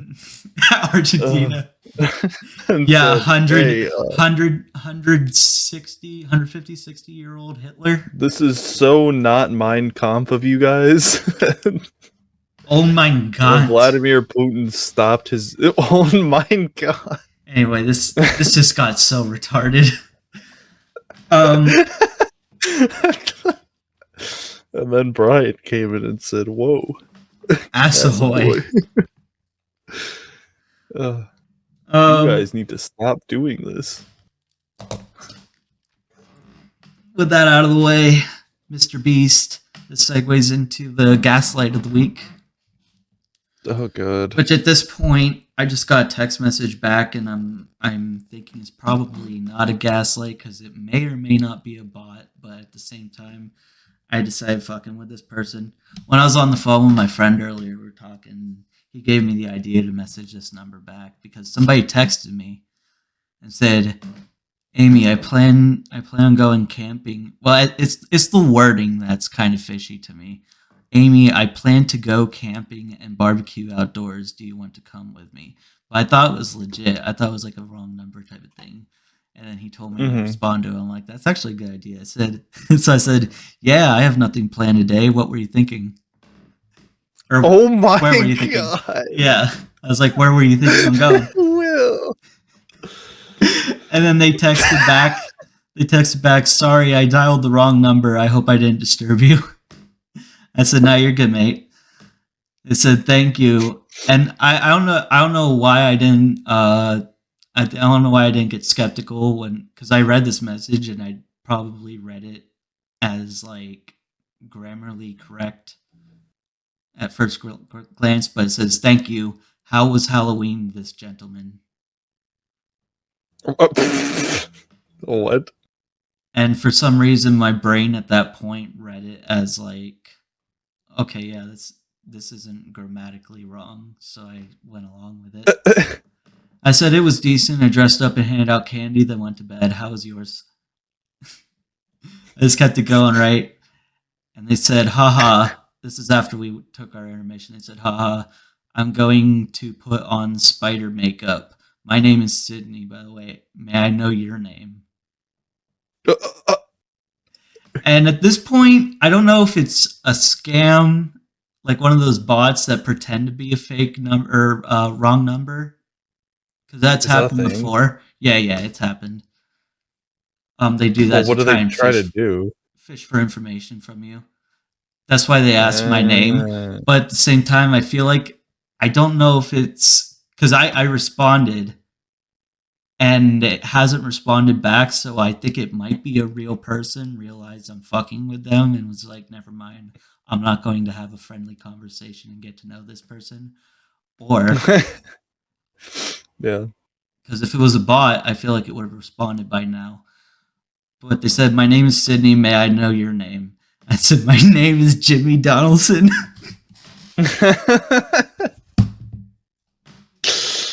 Oh, perfect.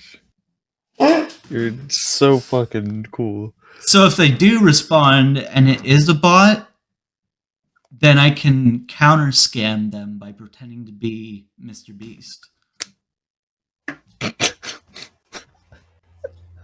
My name is Jimmy Dunn. And then I'll tell them to You go. didn't even have to give a last name. I'll tell them. I'll tell them to. I'll tell them that Mr. Beast. Oh my god! I don't know if this will actually get me in trouble or not. What? I'll tell them that Mr. Beast, is transitioning Into a podcaster? is transitioning into a podcast. Right back to that joke. Please go support our sister company, the Uncle Bill Show, and you'll be picked and you'll be picked out of the subscribers to win $10,000 And a beast bar. and the Mr. Not Beast bar. Beastable. A Mr. Beast bar. I don't know if I can get in trouble for that, but it's a scam. I mean, it could be. It could not be. I am at least. I got a pointing wrong out that number it's a text at one scam. point in the past, like, let me see. They just said, "Hello, Kevin. I'm at the airport. What parking lot are you in, please?" And I could have done so much shit with that because I could have just told them. Oh my god, that's even worse. I could have done. They're so lucky they got me and not some bastard. Because they would have just told the wrong lot. They would have went there. They would have been like, "Okay, I don't see you." It would have been like, "Oh my bad. This one I meant." And send just them to a keep that different going. lot. And it'll be like, they'll be like, yo, what's going on? Seriously, where are you? And I'm like, oh, sorry, my bad. You got the wrong number. Oh, just be like, oh shit, no, I went to the wrong airport. And then give them a fucking Just tell them it's a link to University like the Airport. in State PWI or College. something. Just be like, yeah, can you? They're probably waiting at the airport in like LA airport or something. They're probably at LAX. And then you just be like, yeah, actually, the flight changed course or something, like layover or something. Anyway, And then just be no, like, they're be lucky like, they got me. yeah, I'm actually at University Airport in State College. Are you able to pick me up here? Just all the way on the other side of the Or just be like, oh my god, just be like, yeah, actually, my ticket could only pay to get me to State College Airport. Will you be able to send me money to get a ticket for the flight Oh there? my god. Just send it My to bank this. account's frozen though. You have to send it to my friend's account. Yeah. Oh, Oh, that's Holy not okay. shit. Yeah, we could. That's it. I mean, that's a real thing that people do. That is a real thing that people do. I was about to say it, and then I was like, should I not say this because this is actually something that people do? I was like, fuck it. It's fine. We're not gonna. It's a joke. It's do a it, joke. yes. This is the boys' club. It's comedy, man. I We're good forgot. at laughing. I forgot the topic that we intermissed with actually segues into a different topic. So we were talking about how Marvel. Marvel Mr. officially Beast killed Marvel? Marvel. Marvelly. Marvel Mr. Beast. Marvel X Mr. Beast chocolate bars. Twice as unhealthy for you. Mr. Marvelist. Anyway. Anyway, yeah, they killed Deadpool. They killed Deadpool and replaced him with his daughter, which is now His- the official female Deadpool of the main Marvel universe. Segued from that, Mortal Kombat. They released their expansion. yeah. They released their expansion. Like I think we had mentioned it before that they were gonna do like a continuation of the story plus like DLC characters and yada yada yada. Mm-hmm.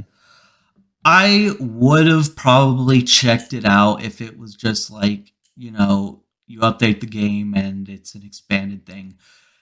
Instead of doing that like they did with Mortal Kombat 11, because they did that in Mortal Kombat 11 where they did an extended story, which is supposed to connect it to the new Mortal Kombat. Mm-hmm. They did that Mortal Kombat 11 Ultimate or something, but it was an extended story, and when you download the update, you get that extended story, and I think you get the characters that come with it. With this, you have to pay for the rest of the main story. What? Yeah, the new For why? For money. As if Mortal Kombat didn't already shit the bed with this new game, they made it fucking worse by making you have to pay for the other half of the story.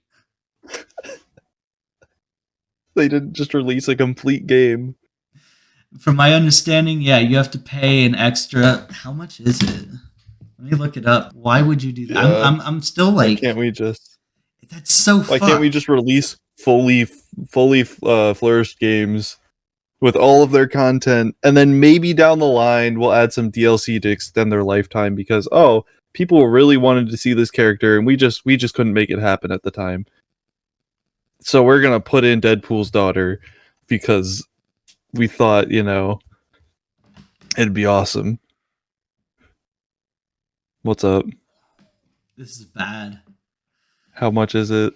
Mortal Kombat 1's Chaos Reigns expansion launches with a whopping $53.39.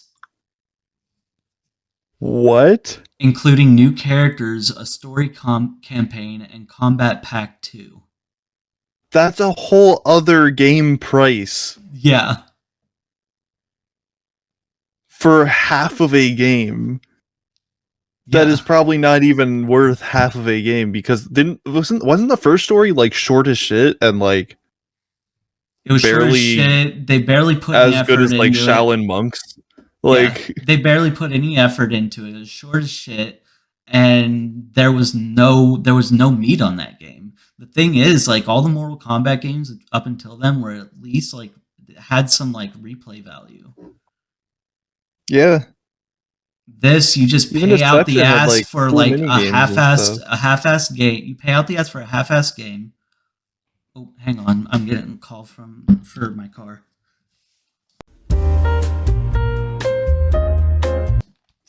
Okay, well, anyway, you pay the price. Shit. You pay the price of a full game to get the game, which is you can barely call it a game. It's like an interactive movie that's just completely half-assed. And then the actual like replayability, the meat is like nothing at all compared to previous entries. Like absolutely nothing. It is such a dog shit game to begin with. And then they finally add the other half of the story with like they're calling it like DLC characters to justify the price of it, but they're base characters. Like you didn't buy Mortal Kombat 3 on the Super Nintendo. Well, actually that one they did like rip off the characters, but you didn't buy Actually, they've done this before.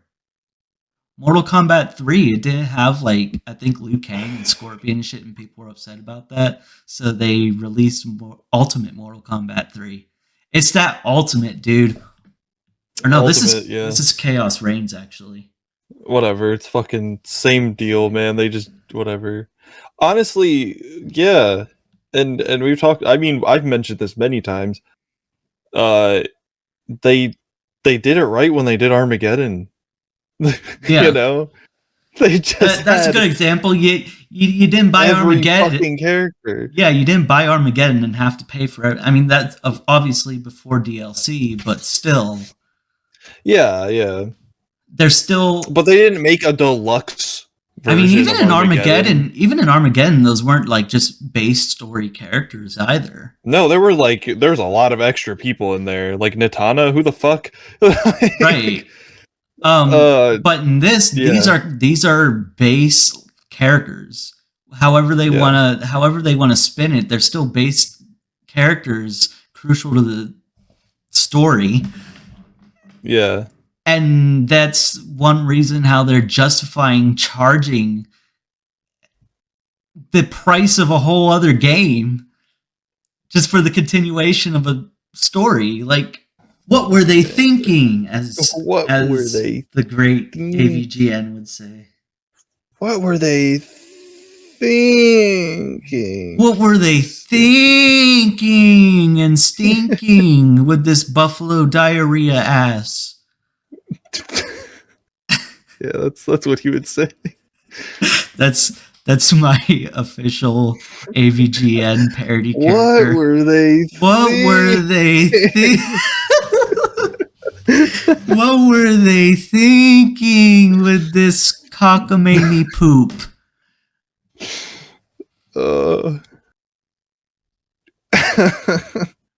Were they on drugs? You'd have to be on drugs to make this steaming pile of shit. Fuck. This is butthole. But I don't like this game. It's the made-for-TV version of Angry Video Game Nerd. But it's just dubbed over. But I'm gonna do that. I'm gonna do that. Hold on. Yes. But this game is a steaming pile of buffalo poop, of buffalo caca. Oh god. I'd rather eat the rotting butt.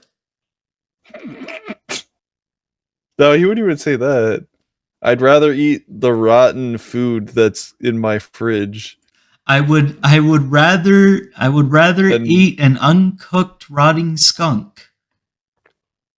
I would rather cook up and eat a skunk for dinner. Yeah. Than play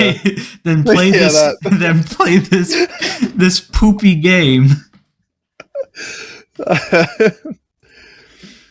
Oh. What a horrible fucking... Hey, VGN, just James Rolfe sells out to like... He sells out, he's on sells out to Fox. Nickelodeon. Nickelodeon? Could you imagine? Nickelodeon just gets to rights, and it's just like the goofiest, like, it's the Angry Video Game Nerd! Angry Video Game Nerd on Nickelodeon!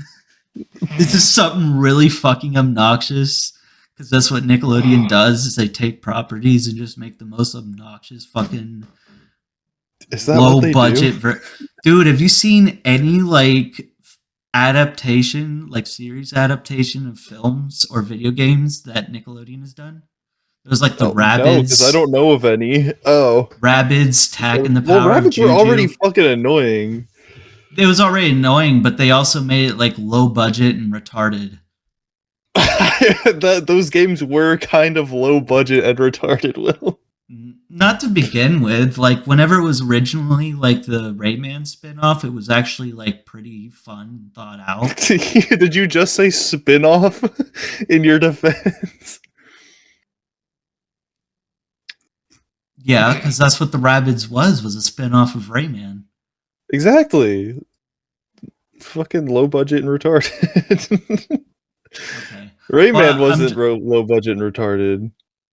But the They had to first spin off Rabbids, of the this first shit? Rabbids game was a Rayman game, and it was actually like really decent. And then they came out with like spin-offs of that were still pretty decent, like party games. But then after that, like when it became a Nickelodeon property, they took what was already obnoxious and kind of retarded, but still fun, and took the fun out of it, Yeah. and just treated it like cheap trash. Just imagine the Rabbids, but with elements of Fanboy and Chum Chum.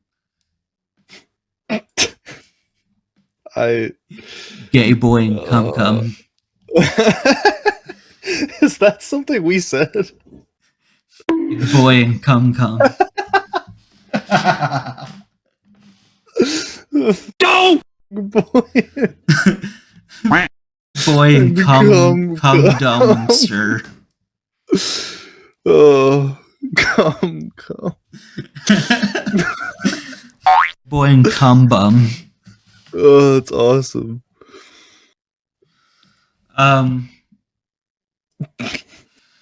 Anyway, the reason that Mortal Kombat 1 is garbage is not truly that they're charging the price of an entire game for just a small story extension and the characters that come with it. But the fact that the characters that come with it are Sector and Cyrax. Those are like, hold on.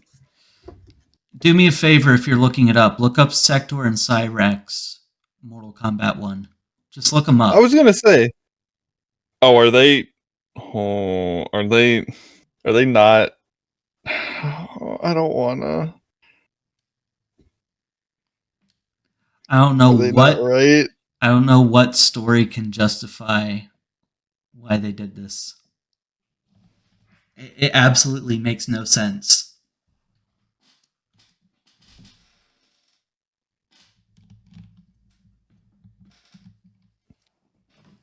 End the podcast.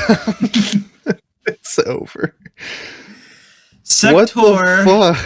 Sector and Cyrax are now strong, beautiful women.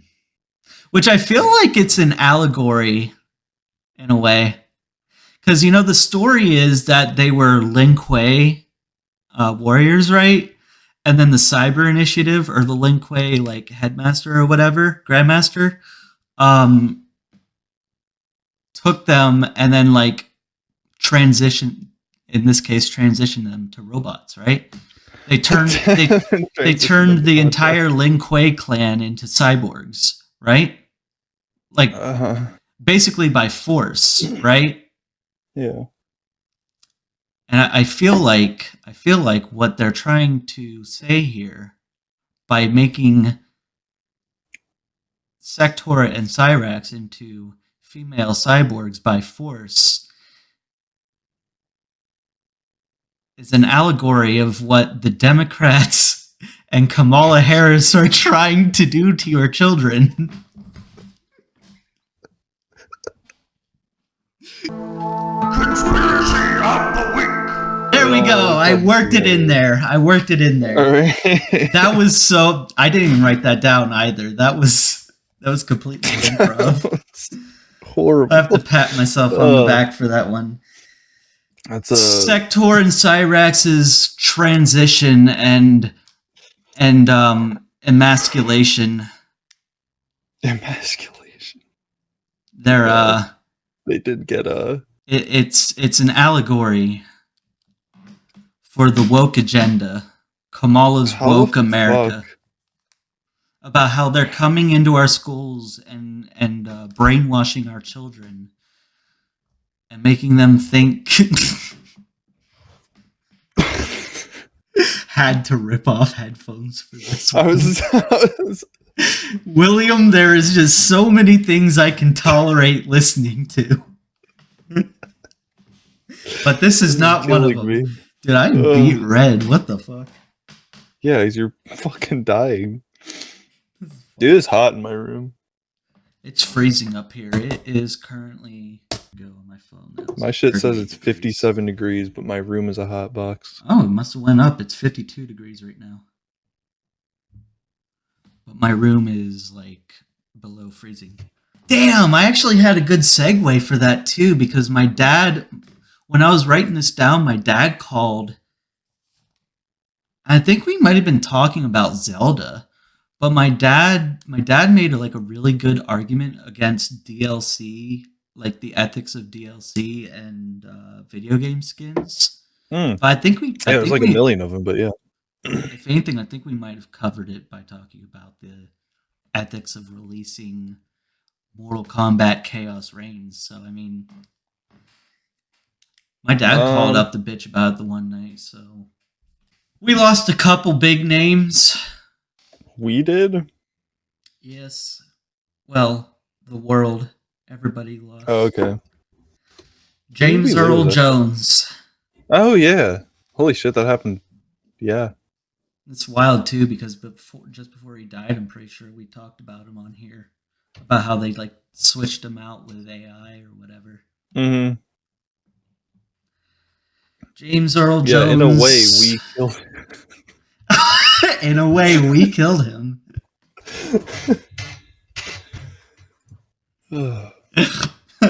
It's fucking wild. Very sad. Yeah. That's anyway. upsetting. Yeah, it kind of felt like I lost a dad. I think it's like a combination of because like I grew up on Star Wars from like the day I was born, and also the fact that my mom loved Darth Vader more than any other man she's ever been with. So in that way, what a wild thing to say. Darth Vader and the voice of is my black dad. Your actual father? Yeah, James Earl Jones was my black dad who just passed away, and it's never easy losing a parent. Uh-huh. So that one hit me. Not it didn't hit me as hard though as another recent death. I don't think I can live without him. Mark Gormley. I'm sorry. I don't mean to be rude. But I don't know who that is. Mark Gormley is very near and dear to my heart, as well as the hearts of millions of people who tuned in to UZTV, the Uncharted Zone, to listen to his magical voice and witness the sheer power of his power stance. This is 4 minutes. Let's take a couple minutes to remember Mark Gormley.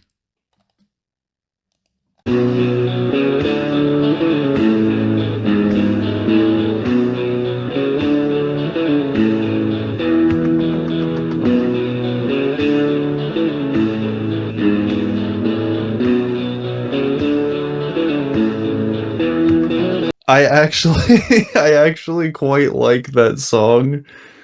Oh, that's music video was so fucking funny. That's the music video that like made that it was like the first recognized one that made the whole thing a meme. But that was awesome. It's all like that. Like that entire channel is like that, and it's a fucking spectacle. And and it's unironically good. Like Mark Gormley is like probably you should like listen to the rest of his music too. When he passed away, They did Remembering Mark Gormley stream that was like 4 hours long, I think. And Oh, damn. they have like little intermissions, like paying their respects to him between like all of his like songs and shit. Nice. But yeah, it's like all unironically like very, very fucking good. And he's like a god, Tristan. If you've been around this barren wasteland called YouTube as long as I have, Yeah. you would understand the absolute power that this man. I'm sure I would. It changed my life, Tristan. And Yeah. I mean, we're just now getting back for the people who are watching because I won't be able to play that entire song. But as you can see, my face is very beet red because the whole time I was just bawling, listening to this beautiful music, watching him shift his leg, shift the weight from one leg. Watching him shift the weight from one leg to the other and feeling it deep down in my soul.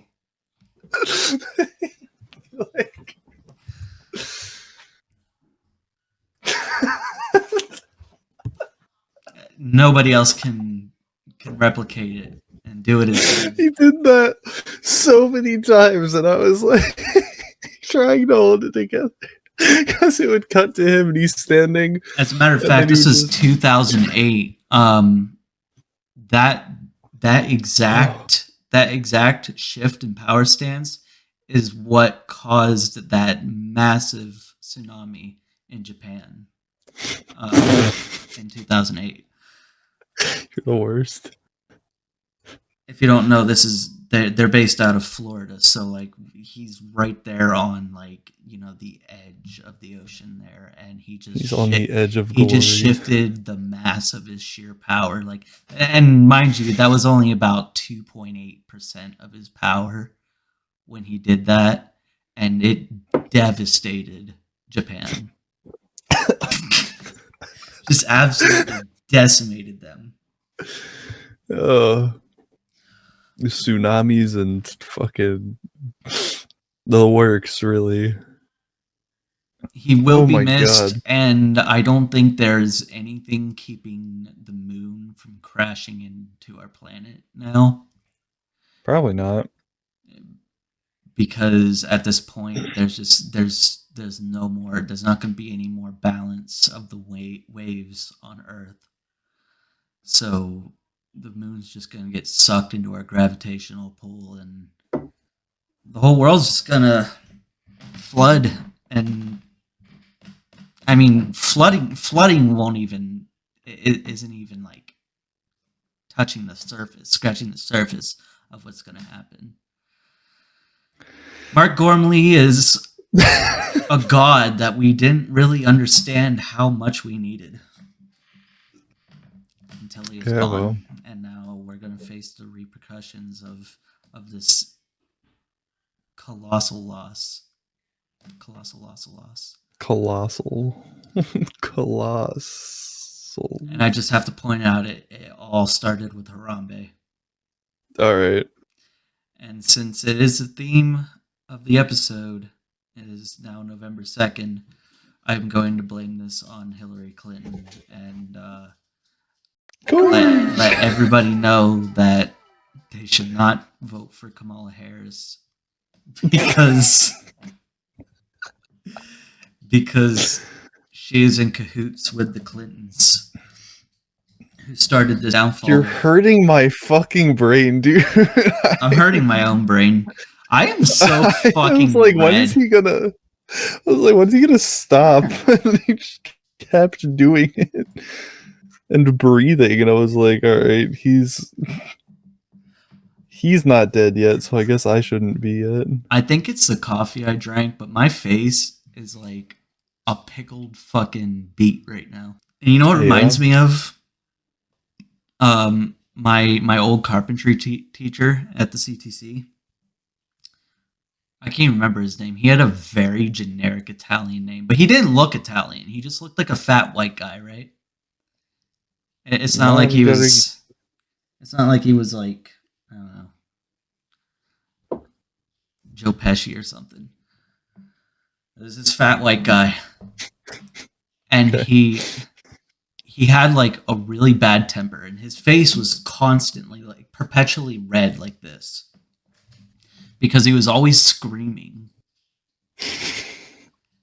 And he's like, that's how we, like, the first day there, that's what he was introducing himself, by screaming at us like Gordon Ramsay.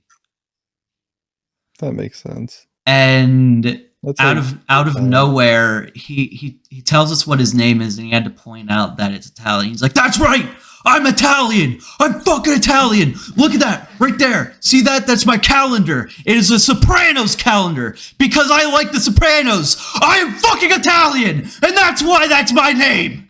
I'm like, I don't know how much longer I'm going to be in this class. That's a true story too. I'm not even making any of that up. He pointed out his Sopranos calendar just to make a point that he's Italian. Oh my god, he is Italian though. You got to give it to him. He is Italian. There's no denying it. There is absolutely no denying it. There's not a whole Please, lot dear of God. meat on my stories, but I do have stories that are entertaining for like 10 and a half seconds. Yeah. That's fucking wild. God, I love when teachers would just like go unhinged for fucking like 5 seconds of the day, and you just be like, and then it just moves on, and everybody just pretends that didn't happen. Yeah. Everybody Like, okay. just pretends that the teacher just never completely lost their shit that one time. Yeah, it's like, oh, okay. Yeah. I'll Uncle Bill merch. One of our least talked about parts on this show. I feel like we don't have merch. There will be merch, and I want to announce this merchandise concept because I've been hung up on Scab. Some cops ain't bad. The official Uncle Bill Scab t-shirt or hoodie. I hate it. It's gonna say Scab, and it'll be a Punisher skull with blue and white stripes. That's my merchandise concept. It'll be a Blue Lives Matter Punisher skull that says some cops ain't bad. It's like so fucking. It's not even like a all cops are good or anything. Some cops ain't bad. Back the blue. Some of them. Back the blue, but not totally back the blue. Just, you know. Oh just my a little god. bit. Some cops ain't bad. Don't back I the hate blue. that. Give some credit to the blue. That's such a shit fucking concept. That's such a great concept. All right. We have very different ideas of great. Proud conservatives can wear it around their friends to show them that they're Pro blue. That they're pro blue, and then they're also in on the joke. So, like, you know, of course they got the shirt, or, you know, those cop hating Kamala supporters can get it ironically because they are fans of the show. See, this is how you run a debate. You give a reasonable option for both sides of the political spectrum, and that's why Uncle Bill is the best show on the planet, because we know what the people want, and that's the official Uncle Bill scab shirt. We don't know anything. You still don't know if Cosby did all that shit. Ugh.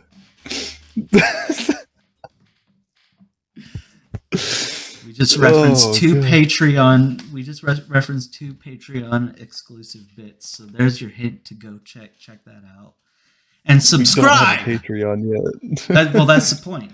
Subscribe to Patreon or subscribe to the channel, and then we'll have a Patreon. And then we'll have a Patreon. And then I'm trying to think of how to tie this into Mr. Beast. The first 100 subscribers might get a Feastable sponsor. Yeah. The first 100 subscribers will be picked to come here and compete in the Uncle Bill games. Okay, don't. Okay. No. If Mr. Beast can make false promises, I can too. The winner gets 2 months of the winner. Paid. the winner gets to play the loser while my best friend pretends to be the winner. It's just like I'm hosting the game, and then you're the one who wins every single time against competitors. Against it's like Tristan was in the ceiling. Tristan was in the ceiling where I clearly told everybody not to hide. Yeah. Congratulations, you won $10,000. I don't know who you are, even though I did 13 podcasts with you already.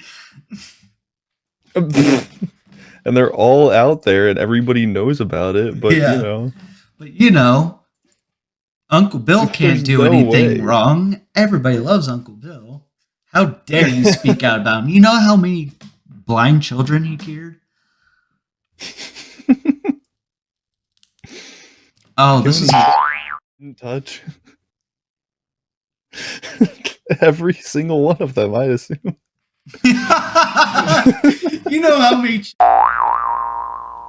that's that wouldn't come out until after you get a sex change.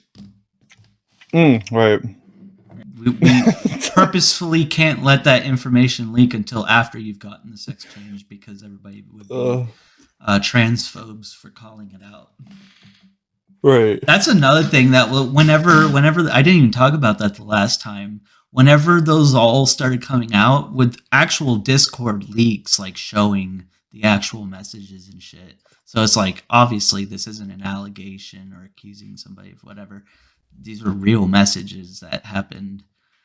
But the Mr. Beast supporters were saying that everybody is transphobic. And of course they always go to linking transgenders with pedophilia. Of course, that's what everybody always does. Yeah. And then just claim that every Mr. Beast hater is just conservative bigots or conservative transphobes that go the natural route of tying transgenders to pedophilia, because that's the go-to talking point for all Republicans. Yeah. But that one just entertained me so much. Yeah. But there's also the fact that there's messages. Hard proof that there's messages on a Discord server that... But Tristan, it does not matter if there's proof of it. You're still transphobic for saying it. You know what? You're right. For calling it out. I am transphobic. I should just go... Never mind. if a transgender is, you know, molesting a child, calling it out would be transphobic of you, because that's just where everybody goes, Tristan. That's always the route. Of course you wouldn't call out everything else he may or may not have done. You just call out the pedophilia. You're starting to scare Of me. course, that is where you would go with that. Transphobe. There was actually like a whole video I watched where like this woman was genuinely mad that people were calling Ava Chris Tyson out for those Discord messages, and they're just like, of course, they were like genuinely mad about it, meaning like, of course you're gonna bring this up. That's just what every conservative does whenever they don't like transgenders. I hate that so much. Of course you're going to bring up their bad history and the horrible things they did and the murders they've committed and the children they've touched. I'm wondering if I should wrap this up now or if we should go on another intermission. I could. It's up to you, though. We could wrap it now. There's no reason not to. I don't need to go on an intermission if that's what you're asking. Okay. The last big topic on the list. There's been a monster has been making its rounds in the talking space lately. Talk to her. The spear. Oh yeah, we're not even gonna get on that. Dude, I forgot that happened. That's the funniest thing that's happened all year. The only hawk twa. The only hawk twa that this individual is spitting on that thing is pussy. Because today we are talking about Ellen the Degenerate. Oh hey, Ellen D's Jenner nuts. I kept seeing a bunch of documentaries and stuff about her past behavior that I could have sworn this was all talked about already, but apparently this is all being brought up lately about her I don't know if you've ever seen like her history on her show and everything. How she treated like guests as well as she's been kind of fucking like rude and like unfair, right? Yeah, and then like the sexual harassment of her staff. Is that a thing? Yeah, there was a whole investigation from I think Warner Media because people were coming out about there was a guy she hired to be in charge of her studio because I guess if any of her staff came to her with something, she would lose her fucking shit on them because she expects to like, you know, her staff to like look at her and they're not worth her attention, her acknowledgement. What? If that makes sense. It's like they're just like it's just gross.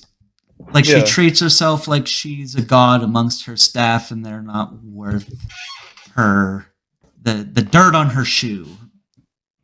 Right. That, by the way, you, my staff, have to spit shine that, and don't ask me how you want it done, or I'll get mad, and you'll have to live in fear while you work for me.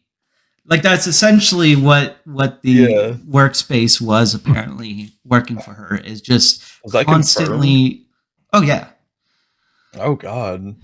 And it was so bad that like she just had a god complex. Yeah, she had a bad like god complex. Or I guess like a superiority complex. So the way she decided to handle this situation so that she would no longer have to be bothered by her staff is that she hired a manager to be the person who filters the complaints. Somebody else who deals with her staff instead of her. What? So, yeah, she hired this guy to be her filter for her, basically, because she can't be bothered by her employees when they need to make sure something is going right for the show or that their needs are met or whatever, you know? Mm-hmm. She can't be bothered to take care of her employees or answer questions related to work. So she hired this guy to filter that out, which is already bad enough. But then it turns out that this guy was like sexually harassing and raping women, like employees. Oh, Yeah. And Ellen decided to do nothing about it because, again, when it comes her way, she can't be bothered, or else she gets very can't angry. be fucking arsed. So that started coming out. Basically, the way Ellen handled it was she decided to quit her show, and she turned it into she refuses to apologize. So the way she ended up phrasing it, essentially, because I can't remember word for word how she phrased it, but she essentially phrased it as, these things that go on in my company that is outside of my control, and I shouldn't have to apologize for it, but everybody thinks I should.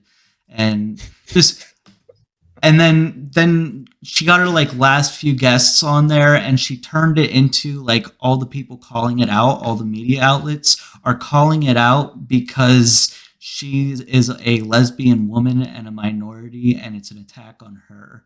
She's a victim. She's a fucking white woman, though. You'd think how many years later, this was either 2018, 19, or 2020 that she finally quit her show or something. It was somewhere around there that the show ended. You would think at this point she would have curated an apology. She's had long enough to do it, but instead, the reason why she's being talked about again all of a sudden is because she came out with a new Netflix special. So people are gonna love this one. She decided to make it a point to talk about this controversy in the Netflix special this many years later. So you would think it would be the perfect space at a comedy show even to make an apology, because you can do that through comedy. Yeah. Dave Chappelle's even, like, after that whole controversy with him, he's in a way used comedy to apologize for offending people somehow, but also like keep his stance on like, these are just jokes. Nothing that I'm saying is in any way supposed to be derogatory toward the transgender community, but you know, he did say nice things about that community. Community through that special, and like that, I think a comedy special is like the best way to go about that, instead of like setting up your camera and just doing this. Pours water on eyes. Make sure, like Will Smith, make sure that your product placement is in frame. Your bottled water brand is in frame. Pulls out ukulele. All aboard! Holy fuck! Yeah, that's comedy specials are the best, probably the best way, because I feel like the irony isn't really there. If that makes sense. I think so. Elaborate more on that. There's no way you can make this apology head on without, I mean, there is a way, but like if you're being genuine about it, it's pretty impossible for people to point out the hypocrisies and the irony and the sheer audacity of how bullshit your apology is. I guess the only way I can really sum it up is every YouTuber apology or Will Smith's apology. Because like Will Smith's was like, it was about the Chris Rock situation, the Oscar slap. Mm-hmm. The slap, and then around the world. He briefed over it inside of very like it wasn't even an apology really. He just briefed over the situation inside of like an AMA Twitter response video, or not Twitter response video, but responding to Twitter comments or questions or whatever. But it was like a multi-camera apology where they made sure that every time they cut to a different camera, they cut, like he stops, they cut completely, and then somebody came in and then repositioned his name brand water bottle that's sitting next to him, and they made sure to reposition it so it's facing whatever camera that they that they cut to. Oh my god. It's so fucked. So like he's not even reading these off or apologizing like in real time. They're cutting the cameras, not just switching the cameras. They're doing a hard cut, switch to the other camera, and make sure that the product placement is faced to that camera. And then they roll it. Yeah. That was the Will Smith apology. That's why that was disgusting. The what's her face? Colleen Ballinger. The reason why that was bullshit was just completely taking no accountability for the things that she was accused of but has no evidence of. Yeah. I.e. the Discord messages of her grooming her child audience. Yeah. She just excused it as, oh, I was just weird, and everybody took it and spun it into a horrible thing that, you know, whatever. And it was just like, no, that's not just weird. That's like really fucked up. Right. It's not just quirky behavior. Fuck, what was another apology? Creepy. There were so many of them. There was the one you mentioned before about the interpretive dance apology.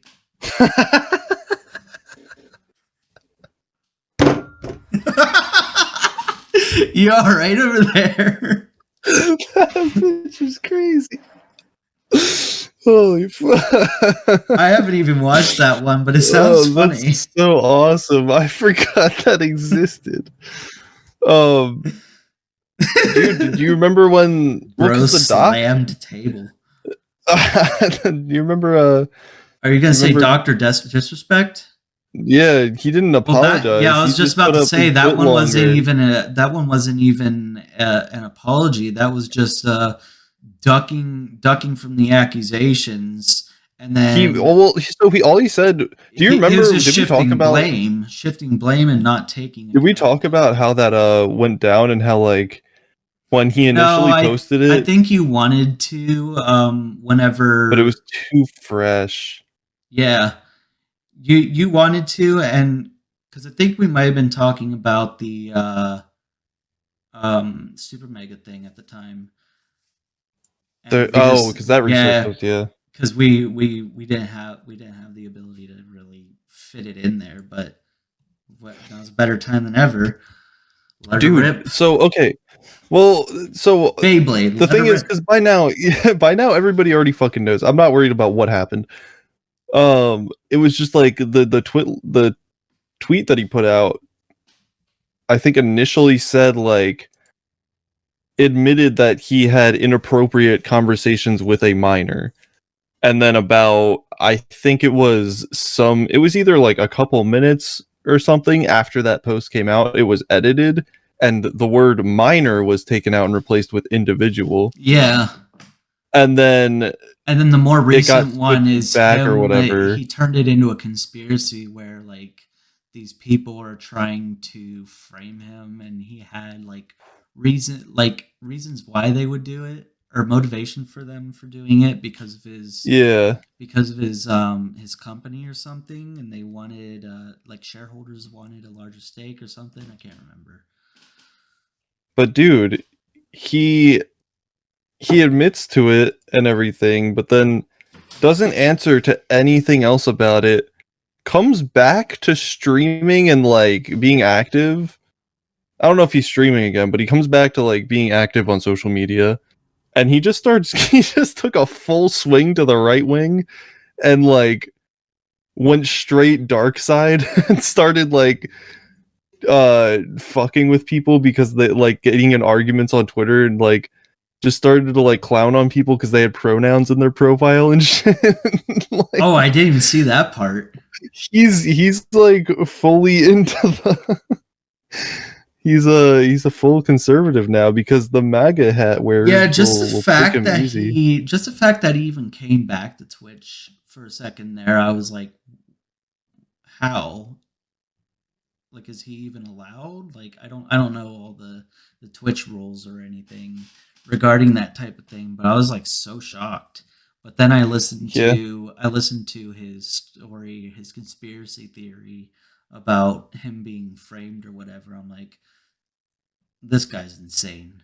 So he turned evidence that was okay. So from what I understand, this is this was messages that Twitch had. The absolute balls on this guy, I have to say first, because that one was just insane. Because apparently, from what I understand, Twitch had intercepted messages between him and a minor that were inappropriate. And then he still got this deal that they wouldn't be revealed, like what it wouldn't even be revealed why he's getting banned from Twitch or whatever, why he has to step down from his company or whatever, if he just steps down and doesn't make a big deal about it, right? Am I right? That's at least so. That's like a general, like, Twitch did him a huge service by not. I don't even think they reported it to the police, did they? Was anything resolved? Nothing, I'm pretty sure, unless it was. Well, I don't even know if the victim was taken care of. Well, it's because like that's a really bad way to phrase that. Taking care of the victim. Yeah, no, definitely. Oh, you're gonna tell who? Which press source about Bill Cosby? Yeah. All right. You know what they say about loose ends, right? They just get everywhere, and it's hard to clean up. It's very hard to clean up. That's why I have to put all this plastic down. Yeah, but nonetheless, it gets cleaned up. It gets tied. It gets tied off. Anyway, from what I understand, we are getting so off topic here. We were talking about Ellen. Awesome. Anyway, from what I understand, he had the audacity to take this really sweet deal where everything was handled behind the scenes and they don't have to, like, that's insane that they didn't reveal this information to the public, and he can just step down quietly and peacefully without making a big deal about it. And then he comes back and makes a big deal about it and tries to challenge it. And then whenever it does get revealed, because they're like, oh, we gave you the chance, here's what Dr. Disrespect did, had inappropriate conversations with a minor. And then he challenged it with, like, at first he was like, oh, I'm ahead of the game. Guess what, everybody? They're going to tell you that I was sexting a minor, but I'm already ahead of them. I'm going to tell you myself. And then when he realized that was a bad move anyway, oh shit, well, that didn't work out as planned. Apparently people are still upset that you sexted a minor, even if you're honest about it. And then what was it? He took down the tweet and re-uploaded it with individual or something. Well, yeah, he just edited the tweet and replaced the word minor with individual. Yeah. Like, I'm pretty sure it was like 10 minutes later he did that. And then people were like, hey, that word is different. What the fuck? Right. Like, and then his course of action after that, when he resurfaced again, was to challenge the guy who had proof and be like, bet. Yeah, I'm sure you don't. You're bluffing. right? He's like, you're not going to leak that. Huh, I dare you. Oh my god, yeah. That's basically how it went, right? I think so. He just had the audacity to challenge the guy who could end his career and put him in prison.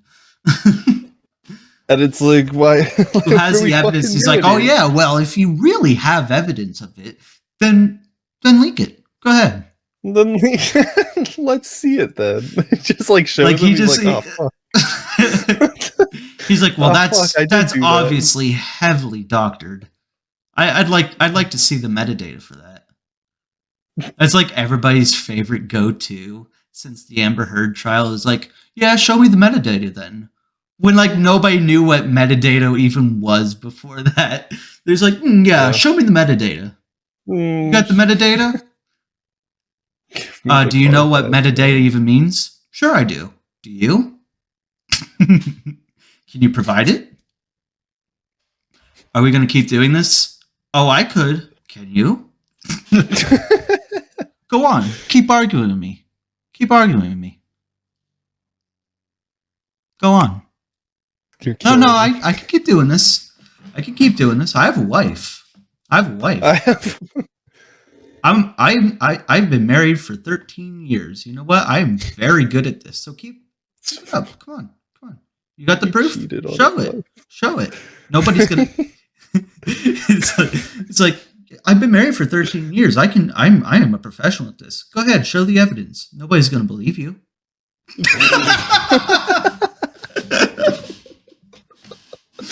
Nobody's gonna believe you. Go ahead, show it. What, you think the cops are gonna do something about me? You know how much power I have, right? You know how much power I have. I know all of the police officers by name. You gonna drop it now? You gonna tell everybody you lied? Let me go on with my business? Okay, that's what I like to hear. You know I love you, right? You know you're my baby.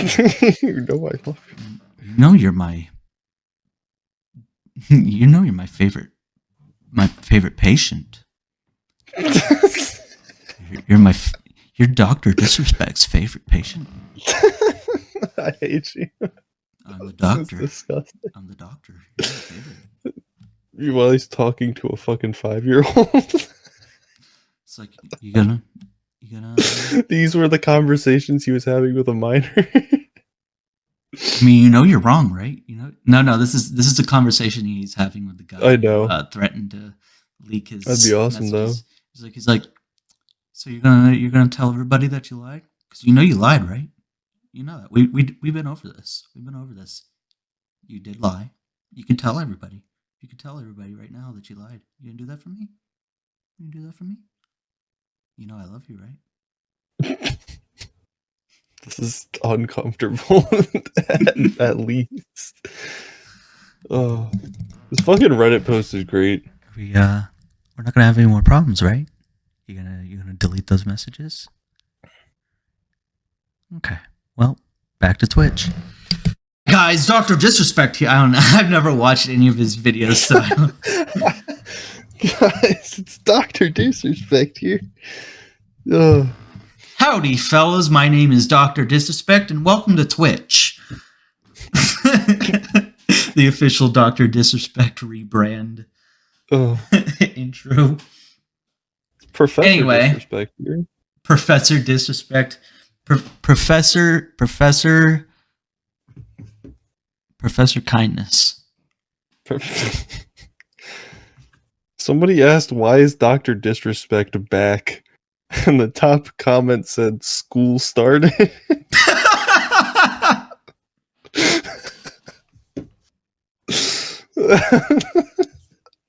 And I'm just glad that we didn't just let that one go. I think the whole, like, our show is just going to be known for being that show that has a lot of bleeps over it and cartoon sound effects over it. That one where there's like 90% sound effects and 10% words because the shit that they say is just not okay to say, but it's still entertaining. Well, we're only on episode fucking 11, right? 13. 12. This is 13. Fuck. 13. Yeah, we've been around for a while, man. Yeah, we traversed. We got fucking. We're on episode 13. It's been like 2 years. It's been just over a year. When did we start the show? To be fair, I don't think we recorded from like August all the way to like March of the next year, though. No. Either February or March of this year, I'm sorry. Because you moved in September, like the beginning of September, right? So we weren't able to do an episode because you had all your stuff packed and we just didn't really have time. And then, yeah, we didn't record another episode until I was moved in here, had my studio set up, and then figured out how to do Discord because I'm a fucking old man. Well, we've come a long way. It's a scary concept to me. I'd say we're doing pretty good for not having done this, or for only having started doing this again since February, and so far we've got, this is the third one since we started, or no, I'm sorry, we started with episode 8 when I moved back here, so it's been 5 episodes now, 6, 8, 9, 10, 11, 12, and then this is 13th. So yeah, 6 episodes since February is not bad. I mean, it's not great, but because it's a lot better than what we were doing. Because like another reason why the upload schedule was so fucked was because I had so much trouble getting that fucking Indiana Jones episode rendered. Right, and you didn't want to upload anything after it, like, or before it went up. So, like, I put in that 8 Mile meme, the Dracula Flow one, just to kind of like give keep some kind of substance, like, put some meat on the channel. Like, hey, this channel's not dead yet. Which at this point, like, I'm doing a little bit better at like making that thing because I did the Mr. Beast one. I think at this point it's either gonna be like it's mostly gonna be stuff that like little skits or whatever, memes that are relevant to whatever we were talking about on the show. You know what I mean? Mm-hmm. So it was that Mr. Beast one. That was a good one. I'm still worried about how that's going to do on YouTube. Actually, when I uploaded it, it said that if I get like if I end up qualifying for monetization, that video is fucked. That is verbatim what YouTube said, word for word. They said if you qualify for Google AdSense, you're fucked. You're absolutely fucked. You better watch your fucking back. They said we saw the title of this video. We know what it is. Mr. Beast is our biggest moneymaker. Watch your fucking back. You better hope. YouTube said you better hope this video isn't up if you get noticed. You wouldn't want to end up with 2 bullet holes to the back of your head and a suicide note next to you, would you? You wouldn't want to end up with 30 stab marks in your back. Possibly even between your shoulder blades, right? They just plop a suicide note on your forehead. So I didn't want to do it anymore. I kill myself. It's like, oh, he must have killed himself. You're just there with a slit throat and like 20 stab wounds. That's 1 out of 3 running gags from the Uncle Bill show covered. Now we just got to get an Alec Baldwin part-time joke and a Harrison Ford plane crash joke.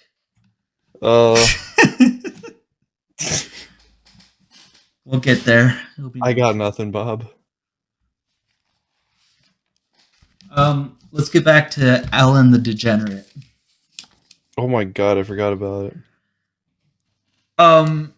So yeah, you would think by doing this Netflix comedy special, the idea would either be to apologize, not necessarily apologize, but kind of give some kind of closure on that situation, or at least acknowledge it and take responsibility. Yeah, not just fucking say like, oh. And if you're not, you're at least going to make a decent comedy special and try and flip it. Not flip it, but like try and I use flip it in a different way than I'm, fix your career. Flip it as in make it a positive. Could make it a positive. I don't think she knows how to do that though. But you'd think she would have went with the two options: acknowledge and take responsibility for it. I guess you could, like what she said, flip it and make it a positive thing, which is also career suicide. Or plan C, just make a Comedy Central, make a comedy special.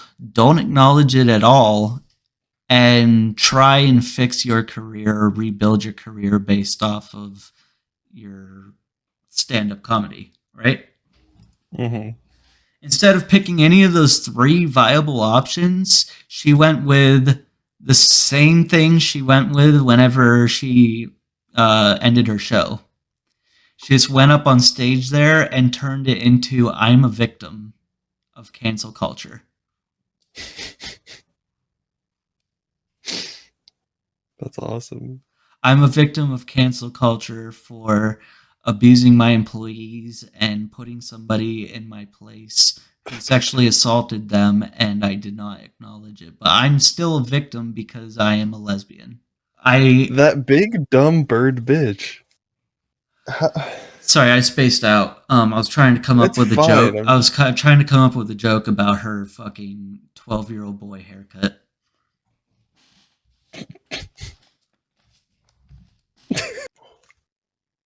That being said, I'm done on Ellen. She just made herself look like a big old fool and a dummy.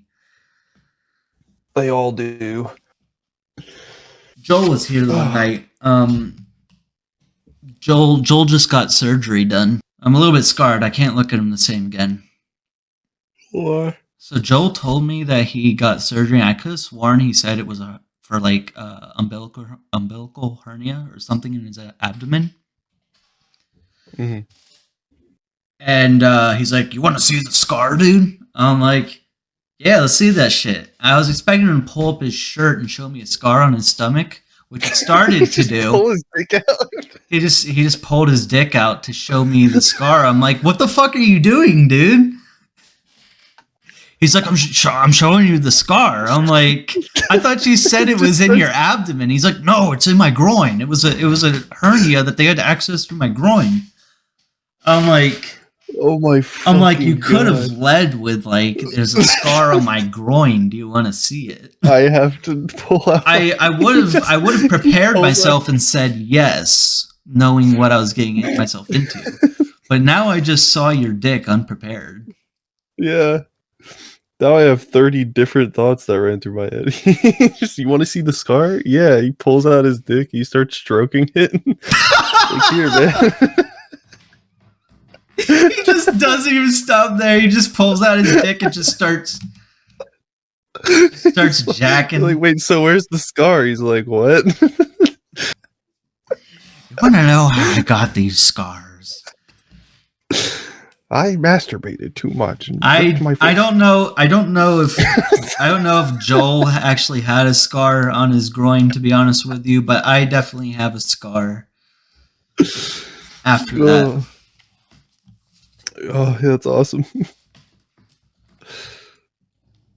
That's awesome, dude. That was funny. I saw Joel's dick. OBS keep going up here? That's awesome. It's great. I think it's healthy. 4 hours and 48 minutes. Jesus Christ! I just realized. The last thing I got is a joke. I like to try and fit one funny joke, like actually planned, haha joke into every episode. All right. Just like Johnny Carson episode. But Yeah, we're just like Carson. we are just like Carson. We're in the exact same show. We're the exact same show as Carson. As a matter of fact, some would say we've ripped off Johnny Carson, but to be honest, we've been here longer than he has. That too, and we were also we just took a lot of influence from Johnny Carson. We were influenced by Johnny Carson, even though we've been here longer than Johnny Carson. Right. It goes both ways. Anyway, let's go on with this joke. We walked so he could walk so we could run.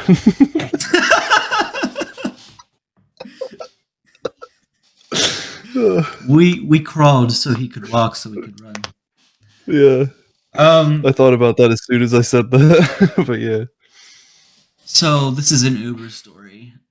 Just before How Uber. Shut the fuck up. How Uber.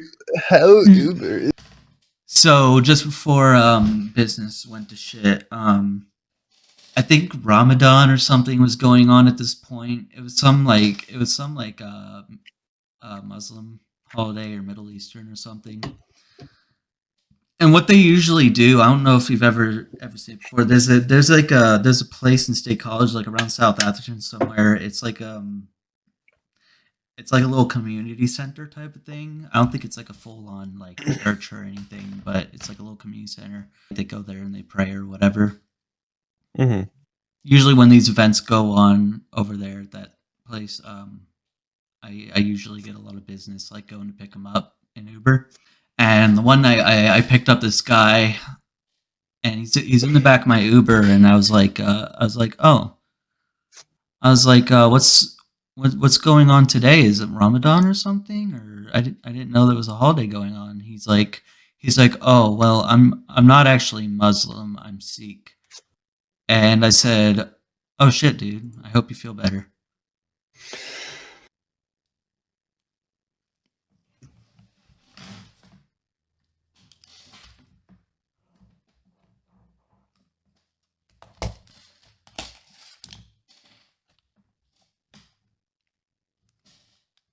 Oh, he actually hung up.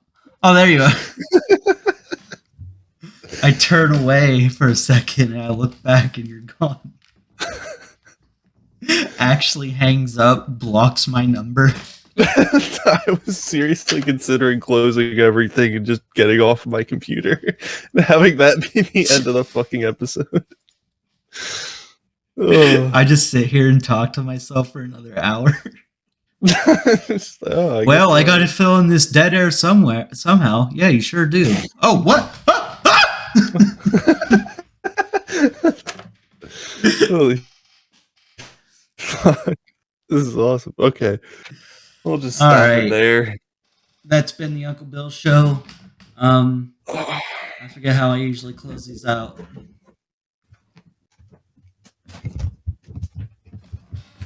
That's all, folks.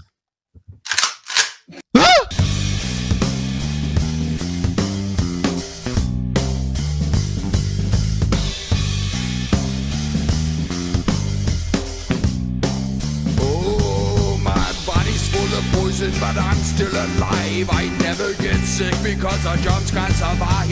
Drunk and macking after 20 bitters.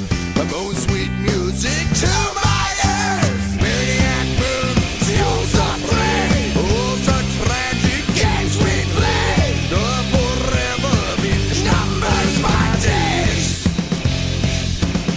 Half as smart and twice as loud. Half as smart and twice as loud. Half as smart and twice as loud. Half as smart and twice as loud. Maniac mood, feels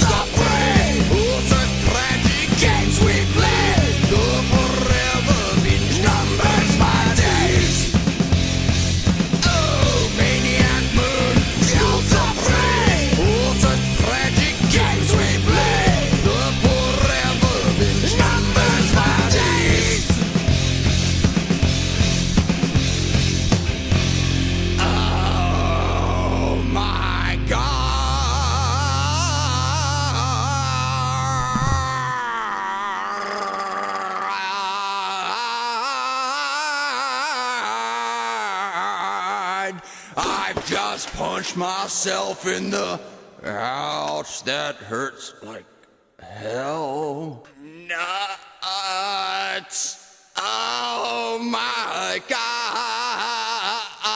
That really fucking hurts like a oh my God, that hurts like a motherfucker. Because we all exist under a maniac mood.